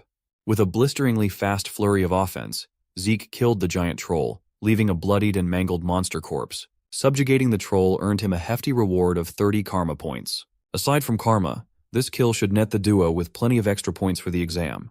It's up to Liam to pick up the loot. While the gentle giant dismantles the troll, Zeke checks on a new prompt the system provides. It was a sudden quest to hunt 100 monsters of 10 different species within 72 hours. Upon completion, he'll earn double karma points for every kill and 2 random boxes. Seeing the word double made his eyes shine with greed. There are approximately 79 hours left until the exam ends. By Zeke's estimation, killing 100 monsters within that time won't be a problem. But the issue is having to hunt 10 different species. However large a dungeon may be, an exam-use dungeon typically won't exceed 4 different species. However, since it is obvious that those Zimmons bastards have set a trap, there should be 10 species of high-class monsters here if Zeke looks thoroughly enough. Finishing this urgent quest on top of escaping and being mindful of the exam is a lot to juggle, but the young lord can probably pull it off. Just in time, Liam finished dismantling the troll corpse. For the test, they were provided with head collection bags alongside their timers. While it's inferior to a subspace pocket, it's good enough to carry monster drops. With their first enemy felled, it's about time to move on deeper to the dungeon. Time ticked by quickly. The duo came upon a pack of burning wolves and easily wiped them out with 56 hours left on the clock. Halfway through the exam, they encountered goblins, quickly racking up the kill count by quite a bit. Their loot bag is also getting heavier and heavier. With 39 hours left on the timer, they encountered a giant bat adept at using sonic attacks. It was a tough opponent, but the duo was tougher. Their routine has been killing, camping, and resting for 2 days straight. On the last day, they've hunted plenty of monsters to secure a really good score for the exam. Zeke asked Liam if he'd gotten used to real combat after hunting non-stop. Humble as ever, Liam claimed that he was not sure of his progress yet, which is normal considering how hard it is to get used to real bloodshed. Zeke is starting to stress out the timer. With less than an hour to complete his sudden quest, he subjugated 99 monsters from 9 different species. He's been looking everywhere for that final kill to fill his quota to no avail. He even targeted leeches and bugs the size of a finger, but they're not moving the needle. He couldn't help but curse those Zimmons for being useless. Those guys are trying to sabotage him by cramming powerful monsters in an exam dungeon, but they can't even do it right. Suddenly, a chill crawled up Zeke's spine. His instincts warned him of upcoming mortal danger. The ground shook, surprising Liam sitting near the campfire. The rocky floor continued to tremble, eventually cracking and forming fissures. Zeke drew his sword and ran towards Liam while yelling at his buddy to drop the bag of loot and move. Unfortunately, the big oaf was a bit too slow to heed his young master's call. Zeke had to bail him out, pushing his big body out of the way. Blood spurted everywhere. The sudden attack caked the floor with crimson. Seeing the effects of his slow reaction, Liam felt a jolt in his brain. The sleeve of Zeke's uniform had been torn to shreds. His left arm looked mangled with blood. Liam worriedly ran to the young lord's side. Zeke assured him that he was fine. The blood in his arms is monster blood. As sudden as the attack was, Zeke had the presence of mind to push his boy to safety and deliver a fierce attack. This time he advised Liam to just stand by and watch. With a gargantuan, disgusting beast hellbent on tasting their flesh, it will be hard for Zeke to pay attention to an inexperienced ally. One look was all it took to identify the monster as a dungeon worm. It's an incredibly dangerous breed of monster that normally requires 8 well-trained purple knights specialized in subjugation to eliminate. As it turns out, those damn Zimmons are hiding one more troublesome trap card for the final hour. Liam watched helplessly on the sidelines as the dungeon worm blitzed through the cavern like a burrowing freight train. As much as he wanted to help, he knew that he would just be a massive liability right now. Still, that did not discourage him from rummaging through their supply bag for anything that could help. Meanwhile, Zeke is trying his best to fend off hundreds of dungeon worm fangs intent on mutilating his body. This time, his skills and veteran-level experience shone brightly with every slash of the sword. He estimated that even a blue knight would want to avoid encountering a dungeon worm in such a disadvantageous location. You see, these things voraciously consume the earth to move underground. That means Zeke is on a narrow time limit. If he takes too long to subjugate the beast, he and Liam will likely be buried alive or chewed to shreds. As the worm surfaces once more, Zeke locks the fuck in. He dodged the straightforward mad dash of the beast, ducking inches away from its body. Gaining enough space to prepare for his next move, the young lord raised his blade. As soon as the window to attack presented itself, he lunged and planted his blade deep into the bug's disgusting abdomen. The stab worked, but that's not nearly enough. He gritted his teeth and slashed through the monster's flesh. Purple bile and blood spurted from the worm's mouth. It's starting to take a lot of damage, which is only natural when you're getting gutted alive. As monster blood flew all over the place, Zeke's killing intent reached its peak. He is fully intent on cutting this worm in half if that's what it takes. Unluckily, he stepped into an area hollowed out underneath, causing Zeke's stance to waver. The ground completely gave in, giving the dungeon worm a bit of breathing room while Zeke dangles by his sword. The overgrown bug did not miss its chance to turn the tables. It pulled out its massive body from the ground below. With one swift motion, the sinuous body coiled around the young lord's body, crushing him with sheer strength. The coil continued to tighten, making Zeke throw up a hefty amount of blood as his body and organs got smushed. That's when a certain desperate underling swallowed his fear, drew his sword, and stabbed the worm to get its attention. Liam disobeyed his lord's orders to stand by and watch. He joined the fray in his own way. The stab might have just saved Zeke as it caused the worm's attention to waver, reducing the crushing pressure he was trapped in. His automatic healing also came in a clutch to recover from internal injuries in a flash. He quickly freed himself from the worm's deadly embrace, parkouring his way into safety. Zeke asked Liam what he did to cause such a drastic reaction from the worm. Liam explained that he added anesthetic to his sword in hopes of landing a significant blow to the monster. Zeke understood what that meant immediately. The main ingredient of the anesthetic is belladonna. For humans, it simply weakens one's senses. But for a worm, no matter how gigantic, belladonna might as well be a deadly poison. In an urgent and supremely stressful situation, Liam managed to recall the worm's incompatibility and adapted by using the anesthetic as a substitute. His snappy judgment and adaptability certainly reflect Liam's potential. At such a young age, he's already showing signs of the mercenary king in Zeke's past life. Taking Liam in is one of the best decisions he's made recently. Acknowledging Liam's contribution, Zeke included him in the following plan of attack. Completely recovered from the crushing injuries, Zeke pushed his speed to the limit and traversed the worm's body expertly. Upon reaching his sword, he pulled it out of the monster's open wound. Blade in hand and ready to strike, he gave Liam the signal to do a coordinated attack. The gentle giant gritted his teeth as his 3-day non-stop hunting experience culminated in a desperate stab. Another dose of belladonna wrecked its system and made the worm crash out. While the poison considerably slows the beast down, the real monster in the cavern activates soul manifestation, covering his blade with a hazy purple light. Just like he promised, Zeke gave the worm one smooth, straight, and silky slash, lacerating the gigantic body and cutting that bitch in half. With that, the worm fell down to its demise. Zeke landed back on the ground to look cool and auriform. Notifications ring in his head. The sudden quest has been completed successfully. As promised, the karma points he had earned thus far have been doubled as a reward, not to mention the 2 random boxes to open as he pleases. That brings his karma points up to a whopping 790 in the bank.